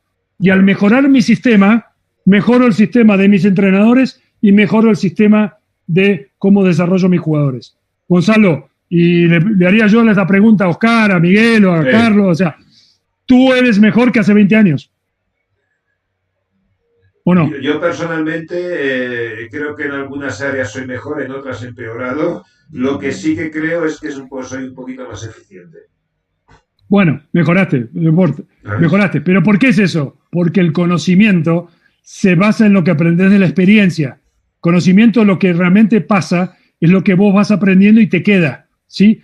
Y cada conocimiento se va sedimentando. Es como una progresión, como una escalera. Sí. Apoyás, subís. Apoyás, subís. Si eso lo lográs escribir y a veces tenés la metodología de cualquier idea, cualquier concepto, rápido en una libretita y lo vas metiendo en el sistema y después de esto y te vas ordenando, olvídate, sos una máquina de sacar jugadores. Ustedes lo son, estoy hablando en general, ¿no? Sí. ¿Ok? Pues Fernando, bueno, tenemos a Fernando. Yo, Fernando, sabes que me pasaría 2 horas más escuchándote. Creo que eres una persona sabia, que ordenas muy bien los conceptos, siempre te lo he dicho. A su disposición, si alguien quiere lanzarle algún tema, Fernando, aquí está para nosotros. El señor Miguel. Miguel, ¿activa el sonido? Miguel, ¿qué tal? Sí, hola, muy buenas. Primero, Fernando, muchas gracias por tu exposición. Efectivamente, eres una fuente, digamos, de conocimiento, experiencia e información. Me está gustando mucho. Quería retomar un tema que tú comentaste sobre esta expresión de la transición, ¿no? Que el jugador está en constante transición cuando adquiere un nivel, un conocimiento, una aptitud, pues enseguida pues va a pasar a la siguiente, ¿no? Y me venía al escucharte esta expresión budista, ¿no? Que es lo único que es permanente en este mundo es la impermanencia. Exacto. Y me recordaba mucho esta expresión que tienen los budistas, ¿no? mi pregunta era sobre la parte más de grupos de competición cuando los niños son, bueno, niños adolescentes, estoy hablando de 14, 18, esta franja que Gonzalo habla tan importante. Has comentado en algún momento que para ti el trabajo del fisio es un trabajo que no tiene que estar tan separado, independiente, sino más integrado en el entrenamiento para crear equipo. Y mi pregunta era sobre la parte mental, es decir, ¿cómo ves tú el trabajo de la parte mental? Si lo ves más integrado también en el equipo o si es algo que se tiene que quedar más afastado, más apartado. Yo soy mental coach, por eso te hago la pregunta. Y es verdad que trabajo tanto a nivel grupal con el grupo de competición, pero también a nivel individual. Pero me gustó el paralelo, o sea, quería coger este paralelo con el fisio, que me llamó la atención, y quería saber cuál era tu opinión en la parte mental. Buena pregunta. Muchas gracias, Miguel. A ver, primero déjame que si Gonzalo me permite, voy a extender un poquito lo de la transición. ¿Sí? Para que, aunque nos metemos en algo que quizás hacemos el año que viene, más de metodología del entrenamiento, ¿sí? A ver, la clave de la transición, y tú exactamente lo mencionaste, ¿no? Nunca hay una posición estable. Lo único estable es lo inestable y que tú tienes que adaptar, porque en definitiva la vida es así. Tú puedes tener el mayor conocimiento, cada día es un nuevo comienzo, cada día es un desafío, cada día no hay un entrenamiento igual al otro, no hay un partido igual al otro, no hay una derecha igual al otro, porque si yo entreno con Gonzalo, mi derecha es una cosa, pero si yo entreno contigo, va a ser otra cosa mi derecha, porque se va a adaptar a tu tiro. Y si entreno con Oscar, va a ser otra. O sea, siempre voy a adaptarme en función del entorno, el otro, los estímulos que haya. ¿Okay? Entonces hay un concepto muy importante en el entrenamiento, que es, primero siempre generas, porque el tenis es de autoestima, generas que el chico confíe en él. ¿Bien? Por eso generas un balance. ¿Qué es el balance? Propones una habilidad, propones una habilidad, me dices, vamos a suponer en mini tenis, voy a bajar, chiquito, me dices, lanza la pelota, Fernando, y atrápala, y lo logro. Una vez que lo logré, automáticamente generas una inestabilidad. ¿Qué significa? Das otro estímulo para que mi challenge, mi desafío, suba.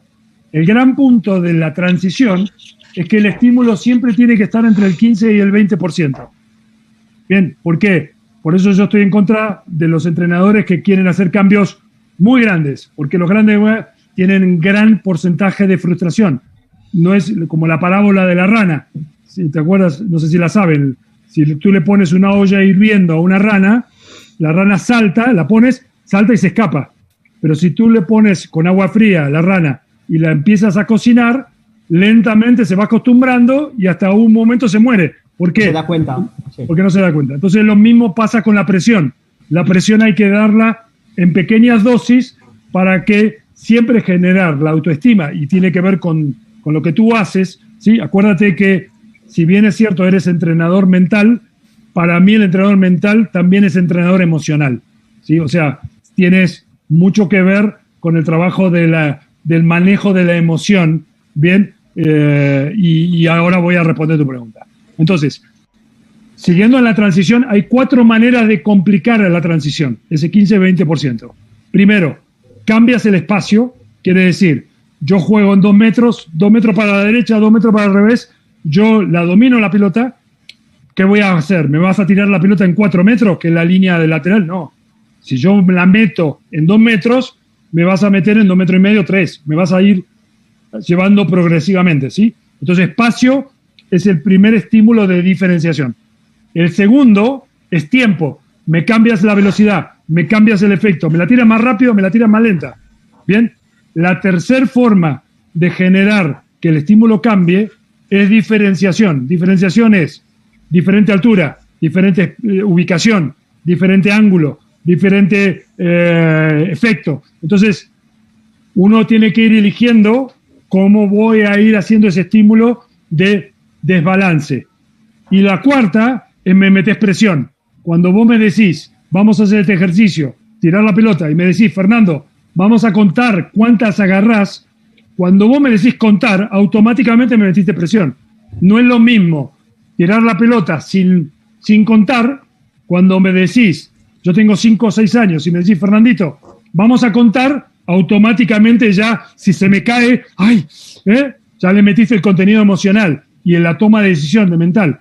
Entonces, las 4 escalas de complicar o generar balance-desbalance, acuérdense, esto el año que viene, Gonza, si quieres, hablamos de esto más. Espacio, tiempos, diferenciación, números. Y la próxima les meto más. Porque esto es importante. Y ahora voy a tu pregunta. Para mí, el primer entrenador mental tiene que ser el entrenador. Bien, que es el que genera el primer feedback con el entrenador, o con el jugador, ¿sí? Que es la primera relación. Porque la diferencia, y esto es muy importante, por eso para mí los entrenadores o profesores tienen que ser muy completos. Cuando el chico elige jugar tenis, cuando va al colegio, y va al colegio primario, va primero, segundo, tercer grado, el chico no elige la maestra, no elige el profesor. Le tocó el que le tocó. ¿Viste? El profesor de matemáticas es el profesor de matemáticas. Pero cuando el chico te dice, yo quiero tomar clases con Miguel, te está dando un poder muy fuerte que es de alto contenido emocional. Entonces, para mí, el primer psicólogo o entrenador mental debe ser el entrenador. Por eso yo siempre le digo a los entrenadores, independientemente de lo que saben de tenis, tienen que ser campeones de la motivación. Tienen que ser tipo, hola Miguel, ¿cómo estás? Dale, hoy vamos a jugar, vamos a divertirnos, vamos a entrenar o lo que sea. Tienen que ser, ¿por qué? Porque un cerebro motivado es un cerebro dispuesto a aceptar el challenge. Bien, entonces el entrenador decís, primero, vamos ahora, a hacer este ejercicio, tirar la pelota, y me decís, Fernando, vamos a contar tarde, cuántas agarrás. Cuando vos me decís contar, automáticamente me metiste presión. No es lo mental que va a tener que trabajar, porque no hay nadie que lo está trabajando. Cuando el jugador va evolucionando, ¿sí? Si el entrenador no tiene la capacidad de resolver cuestiones que tienen que ver con el desarrollo del juego, salvo que el chico no hay, vamos a suponer que no hay patología. Si hay patología, están los psicólogos. Sí. Están los psicólogos. Dale. Para mí el entrenador mental o el entrenador... A ver, entrenadores mentales para mí son todos los técnicos de tenis. Bien. Ahora, cuanto más sepan, mejor van a ser. ¿Sí? Yo creo que seguramente tú también eres coach de tenis, ¿no? No, yo tengo esa particularidad que la parte mental es exclusivamente lo que yo toco y yo estoy en apoyo a los entrenadores y trabajando con los... Es exactamente como yo creo que hay que trabajar. Tú tienes que trabajar a través del entrenador. Y cuando hay el caso de que el jugador en una situación muy precisa, muy particular, o el entrenador decide confiar en ti y dejarte en manos, para mí, en la etapa estamos hablando de la etapa antes de los 14 años, ¿sí? Sí, por eso. Sí, lo especifiqué porque es una etapa importante, sí. Por eso, para mí, tú debes trabajar junto con el entrenador y en algunos casos muy específicos, que puede ser plan del entrenamiento mental, ¿sí? La adaptación a esquemas mentales que se necesita. Por ejemplo, el lenguaje positivo, si el chico se habla mal, ¿sí? También entendamos que hay una parte muy importante de estudiar a la familia, ¿sí? Porque la familia es clave. Acuérdate que lo fundacional lo hace la familia. Sí. Y si el padre, cada vez que el chico erra o hace un error en 2 más 2 le salió 5 y erra en matemática y el padre le manda una puteada, el chico va a ser igual. O sea, hay que analizar el seno para ver cómo el chico se comporta después ante la presión, ¿no? Ante los primeros referentes. Claro. Entonces, para mí, tu rol es fundamental. Para mí, yo diferenciaría siempre, y en una federación es siempre, cuando tú trabajas en una federación, siempre pides que, en principio, sea a través de los entrenadores, en este caso, entrenadores nacionales. Por ejemplo, yo en el año 97 fundamos el Departamento de Psicología Aplicada al Tenis. Y los psicólogos trabajaban con los entrenadores y con los jugadores. Pero el timing lo marcábamos nosotros en función de la necesidad del programa de trabajo. Por eso, primero es táctico-técnico, segundo, ciencias aplicadas. Obviamente, todo depende qué escuela, qué programa. sí trabaja con chicos individuales, o sea, es muy grande el universo, ¿no? Pero definitivamente el entrenamiento mental, y yo te diría una cosa muy importante, Miguel, para mí primero está desarrollo mental. Nadie puede entrenar lo que no tiene. O sea, primero hay que desarrollar la valencia, desarrollar el entendimiento, desarrollar la toma de decisión, desarrollar el autodiálogo, porque hay gente que no lo sabe. Hay gente que habla, tenés que hablarte positivamente. ¿Y qué? Pues eso es una entelequia, ¿sabes? No, hablarte positivamente significa esto y esto, ¿sabes? Y capaz que para una cultura es así, para otra cultura es diferente, ¿no?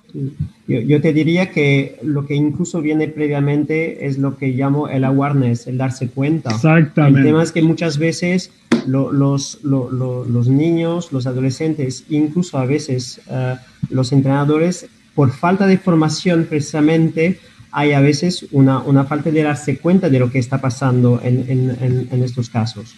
Y pasa por la formación. Me abres a una cosa que no hablé, ¿sí? Pero me abres a una cosa. Hay una parte que yo siempre digo que en el diseño del ejercicio, cuando un entrenador diseña el ejercicio en etapas tempranas, 14, 15, bien, como estamos hablando con Gonzalo, y lo quiere insertar, hay una parte del ejercicio que tú tienes que medir cuánto compromiso, cuánta resistencia mental, cuánta paciencia le va a meter. Y el chico te lo tiene que decir.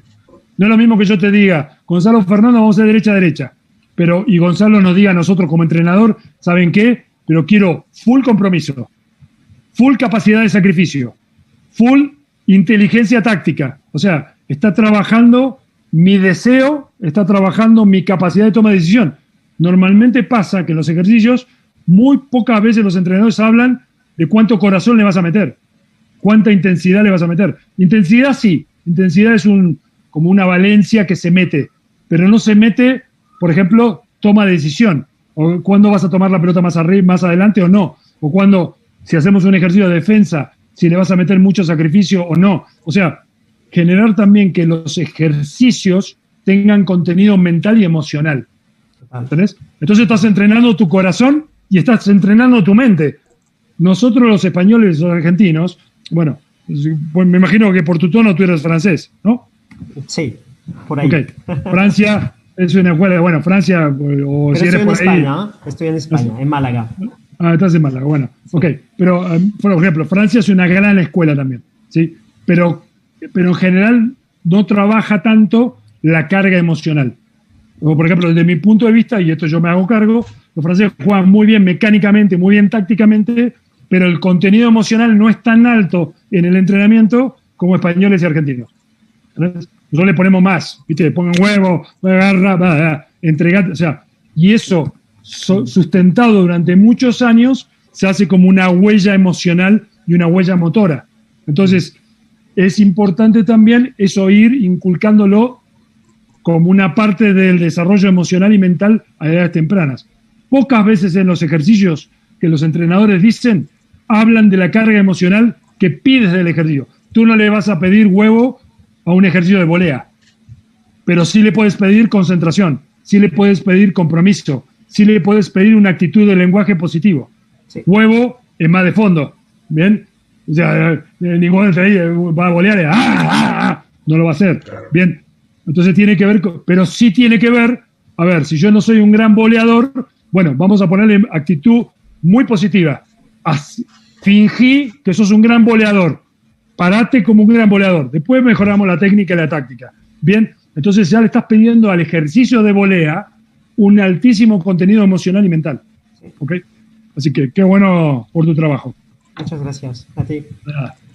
Gracias, Miguel. A ver si no sé, si alguien no se anima más, llevamos 1 hora y media, Fernando, tampoco quiero quitarte más tiempo. No, tranquilo. Y si alguien no aporta nada más, mañana estaremos a las 4 de la tarde con Jorge Aguirre y a las 6 de la tarde con Corrado. Corrado, que el apellido es un poco, no me atrevo a pronunciarlo. Mejor Corrado. Mejor Corrado. Óscar, ¿vosotros conocéis Óscar Cruz? ¿Fernando, conoces a Óscar? Sí, hemos charlado y Óscar es muy conocido en el ambiente. Óscar, ¿qué tal?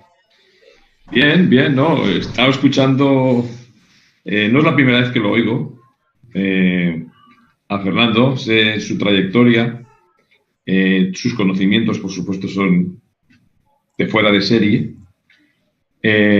Y la verdad que estoy muy contento, Gonzalo, de que lo hayas traído, porque hay mucha gente que lo conoce, sobre todo en Estados Unidos y todo lo que es Sudamérica, lo conoce todo el mundo.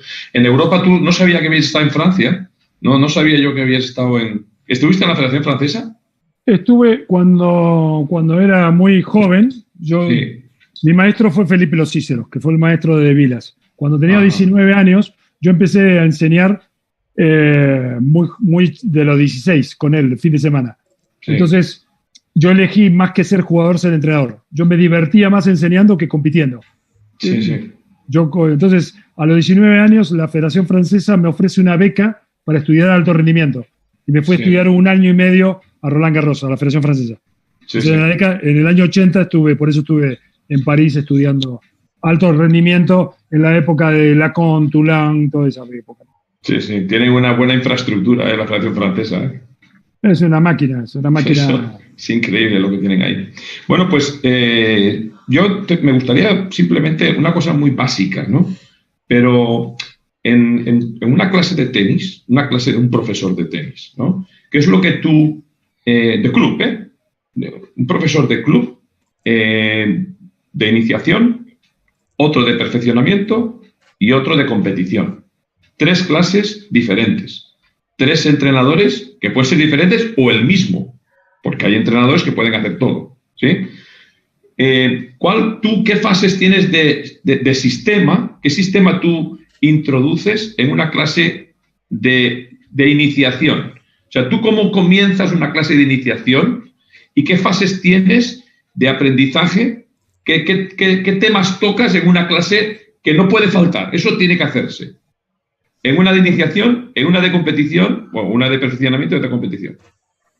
Bueno, muy buena pregunta y bueno, celebro también a Oscar, es otro apasionado como todos nosotros y que también ayuda mucho a sistematizar y a desarrollar entrenadores con su sistema y además con su buen hacer. A ver, es una pregunta, necesitamos otras 5 o 6 horas, ¿no? Pero bueno, a ver, un concepto fundamental. Primero, para mí hay leyes que son fundamentales, ¿no? La primera, yo lo marqué recién, cualquiera sea el nivel del entrenador, tiene que ser campeón de la motivación. O sea, para mí es clave que un entrenador o un profesor sepa sonreír, sepa generar empatía, o sea, no importa el nivel que tengas, a mí no me importa tanto lo que sabes de la derecha y del revés, porque eso creo que es lo más fácil de aprender. Lo que no es tan fácil de aprender es que tú seas un gran motivador y un gran comunicador ser humano a ser humano. Bien, de hecho, los grandes entrenadores que trascendieron a nivel mundial, tipos que mejoraron el sistema, por decirlo así, son grandes comunicadores, son grandes motivadores. Entonces yo para mí, nivel 1. Nivel 2, fundamental, hay que hacer entender el juego. Y el juego para mí es tan simple como pasar la pelota por arriba de la red, porque eso se entiende como tenis. Bien, entonces, comprendiendo un tercer factor que es fundamental, que es autoestima. Por ejemplo, vamos a suponer que tuviera un adulto, y el adulto nunca juega al tenis. Entonces, ¿qué te vas a pensar a enseñar técnica? O sea, sí te puedes establecer algún criterio de técnica muy básico, pero lo primero que tienes que lograr, porque para un adulto, ¿qué es éxito? Es pasar la pelota por arriba de la red. Entonces, ¿dónde tenés que parar el adulto? A 2 metros de la red, o a 1,5 metros. ¿Por qué? Porque aunque le pegue así, si pasa por arriba de la red, en su mente está jugando tenis. Entonces, antes de hablar de técnica, tú tienes que generar los factores que disparan el ansia de aprender. Entonces, considerar el tenis, que es un deporte de autoestima, a través de la autoestima, ir generando, y como el tenis es un deporte, vamos a agarrar, el tenis es un deporte tempo espacial. ¿Qué significa? El cerebro ajusta el atrapar la pelota en tiempo y espacio. La pelota llega y yo tengo que dominar la pelota con otro elemento, ¿sí? Tengo una raqueta vieja de mi colega que son acá, pero por eso agarré la primera, ¿sí? Entonces, ¿qué haces primero? Generas que haya contacto, primer concepto de tenis. Segundo concepto, la paso por arriba de la red. Quiere decir que tu alumno inmediatamente ya siente que está jugando. Tercer concepto fundamental y que tiene que ver con la técnica, que es otro error para mí de escuela de tenis, pies y manos se mueven juntos. Tú primero mueves el pie para mover la mano. Entonces, para mí, yo siempre le recomiendo a todos los profesores y entrenadores, jueguen al tenis primero con el pie, para que la gente entienda que si mueve el pie, después del pie viene la mano. Normalmente, ¿qué hacía la escuela anterior? Te movía la mano, abanicabas la raqueta y los pies parados de frente. ¿Bien? Entonces, concepto fundamental de entendimiento del juego es, primero muevo el pie, después abro la mano. ¿Bien? Entonces, un elemento que para mí es fundamental es con la pelota hacerlo jugar con el pie, para que entiendan de que hay un tenis de los pies también. Y si pensamos en el alto rendimiento, llegando a lo que Gonzalo habla de la transición, primero siempre quieres que llegue el pie para que después la mano tenga más precisión. Entonces, a mejor movilidad del jugador, mayor precisión va a tener. Bien, entonces esos 4 conceptos son fundamentales. Sí, pero yo me definía más, Fernando, en que en una clase de tenis, porque eso está muy bien, lo que has dicho me parece todo correcto, ¿no? Pero yo quería que si pudieses, ya que hablas tanto de sistematizar, en una clase de niños de iniciación o de un adulto de iniciación, que es lo mismo, que bueno, para mí son los 5 mandamientos primeros: darle la pelota, pasar la red, meterla dentro, dirección y luego darle fuerte. Si no tienes un orden, no vas a hacerlo bien. Pero yo te quería comentar, ¿qué es lo que tú, aparte de lo que acabas de decir, qué crees tú que es necesario hacer a diario en una clase de tenis, de iniciación, de perfeccionamiento y de competición? ¿Qué es lo que tú haces de diferente en tu sistema, en lo que tú vendes de tu sistema a las federaciones? Eso es lo que quiero saber. Bueno, lo que pasa es que igual es muy extenso para ahora poderlo explicar, ya lo sé. Por eso. A ver, vamos a dividir en lógica, porque primero lo que hablé es sistema de desarrollo de jugadores, que es una lógica programática. Otra cosa es lo que pasa en la clase. Para mí en la clase tiene que tener, primero, generar autoestima. Quiere decir que meter la pelota adentro. Si tienes que pasar la pelota por arriba de la red, ¿sí? Y pasar por arriba del obstáculo. Por lo cual, en una progresión de iniciación o de chico intermedio o de chico que juegue más, vamos a ponerlo así. Chico de 5 años, 6 años de minitenis, chico de formación general entre 8 y 9 años, chico de 10 a 12 años de formación específica. Todos tienen que empezar cerca de la red e ir alejándose. Más te alejas en función de la adquisición de habilidades. Quiere decir, el chico lo hará con la mano de minitenis primero. Voy a aprovechar tu pregunta para todos. Hay 5 etapas en el minitenis: manejo de la pelota, manejo de la raqueta, manejo de la pelota y la raqueta, manejo en cooperación, manejo en oposición. Siguiendo esa lógica, tú lo que haces siempre es lo más cerca posible de la red, porque la red es un obstáculo. Para la mente es un obstáculo. El único. Bien, y fíjate una cosa que yo lo escribí en mi libro, y se los adelanto, ¿sí? Fíjate que vamos a la ITF, y yo sé que tú vas a compartir conmigo, porque yo también sigo lo que tú haces, ¿sí? Fíjese que la ITF cambia las pelotas. Lo que hacíamos nosotros antes, que se pinchaba la pelota, bueno, se sistematiza pelota roja, naranja, verde, se sistematiza diferente tipo de tamaño de canchas, pero no se sistematizó diferente tamaño de redes. Y yo en mi sistema pongo diferente altura de redes. Chicos del minitenis que jueguen solamente con una línea en el piso, porque la línea en el piso significa una zona y otra zona. Claro. Subes la red como si fuera una red de ping-pong con 15 centímetros, claro. Segunda progresión con 30, tercera progresión con 60, cuarta progresión con 91 centímetros. Quiere decir, y eso yo lo estoy poniendo en mi libro nuevo que sale publicado, porque no hicieron progresión de altura. Y progresión de altura, por eso para mí lo primero, y uso tú, tenemos que hacer que pase la pelota por arriba del obstáculo. Cuando son muy chiquitos, el obstáculo lo pones en una línea en el piso. Entonces, dependiendo de la maduración por eso también es muy amplia. A ver, para mí fundamental es, número 1, entender el juego. ¿Qué significa entender el juego? Pasar por arriba del obstáculo y meterla del otro lado. Número 1. Número 2, pies y manos se mueven juntos. Si pies y manos se juegan juntos, no importa el nivel, automáticamente, pie primero, mano después. Número 3, una vez que adquiriste control en oposición, la pelota va, la pelota viene, tercera parte, viene estímulos que pueden ser cambio de dirección, cambio de espacio, cambio de altura.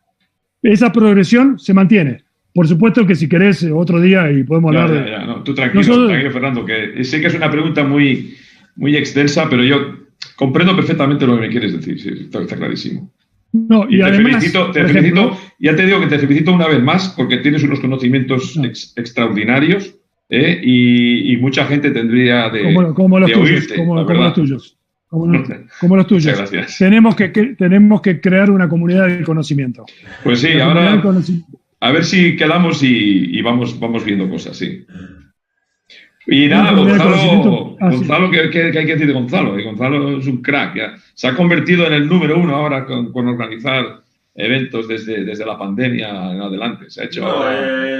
Mi única motivación es acercar gente como Fernando aquí a la gente, que nos escuchen, tío, que escuchen de tenis y que en vez de ver la tele, Telecinco, pues veamos tenis.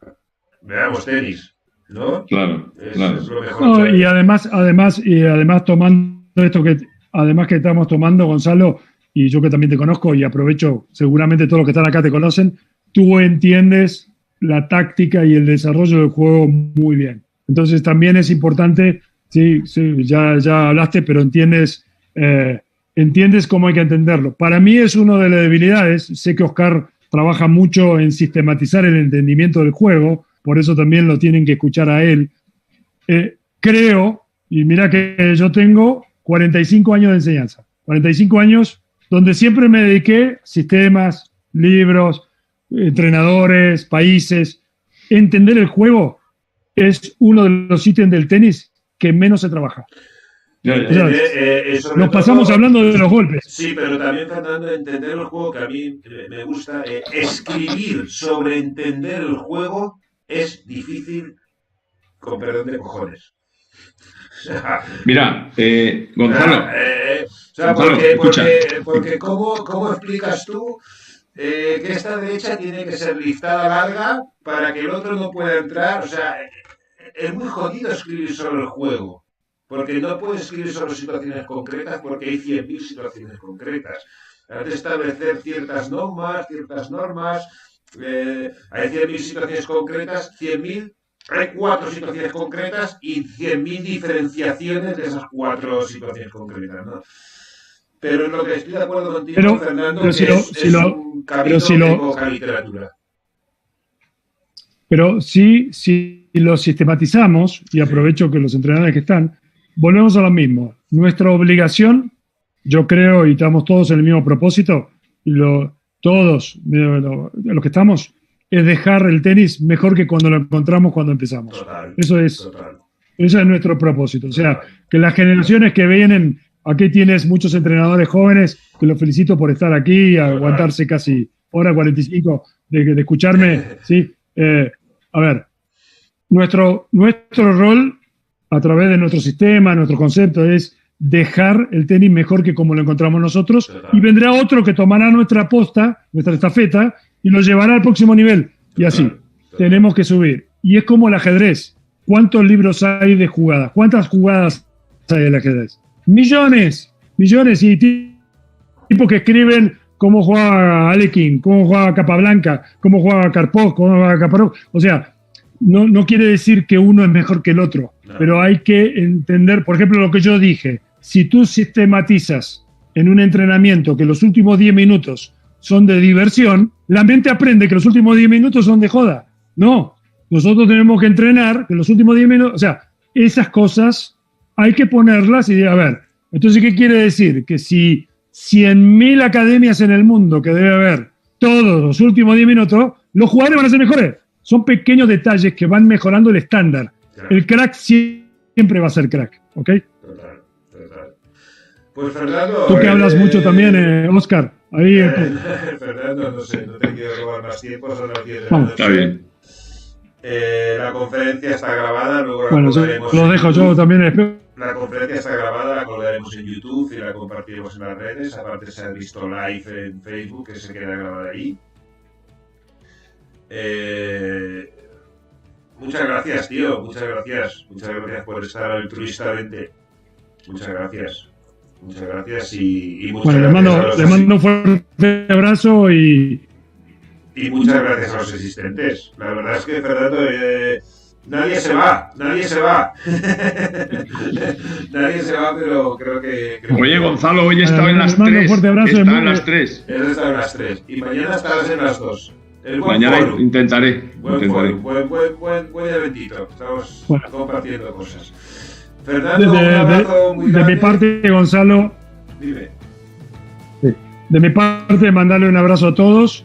¿Sí? Sigan con hambre de gloria, hambre de seguir aprendiendo. Gonzalo, gracias por no solamente la invitación, sino sobre todo por siempre el coraje y la actitud de seguir aportando, mejorando. ¿Sí? Fuerte abrazo, Miguel, Oscar, bueno, a todos. Gracias. ¿Sí? Como dicen los gringos, keep moving forward. ¿Okay? Muy bien. Okay. Abrazo a todos, nos vemos mañana a las 4 de la tarde. Un saludo. Muy bien, un abrazo. Adiós. Chao. Chao.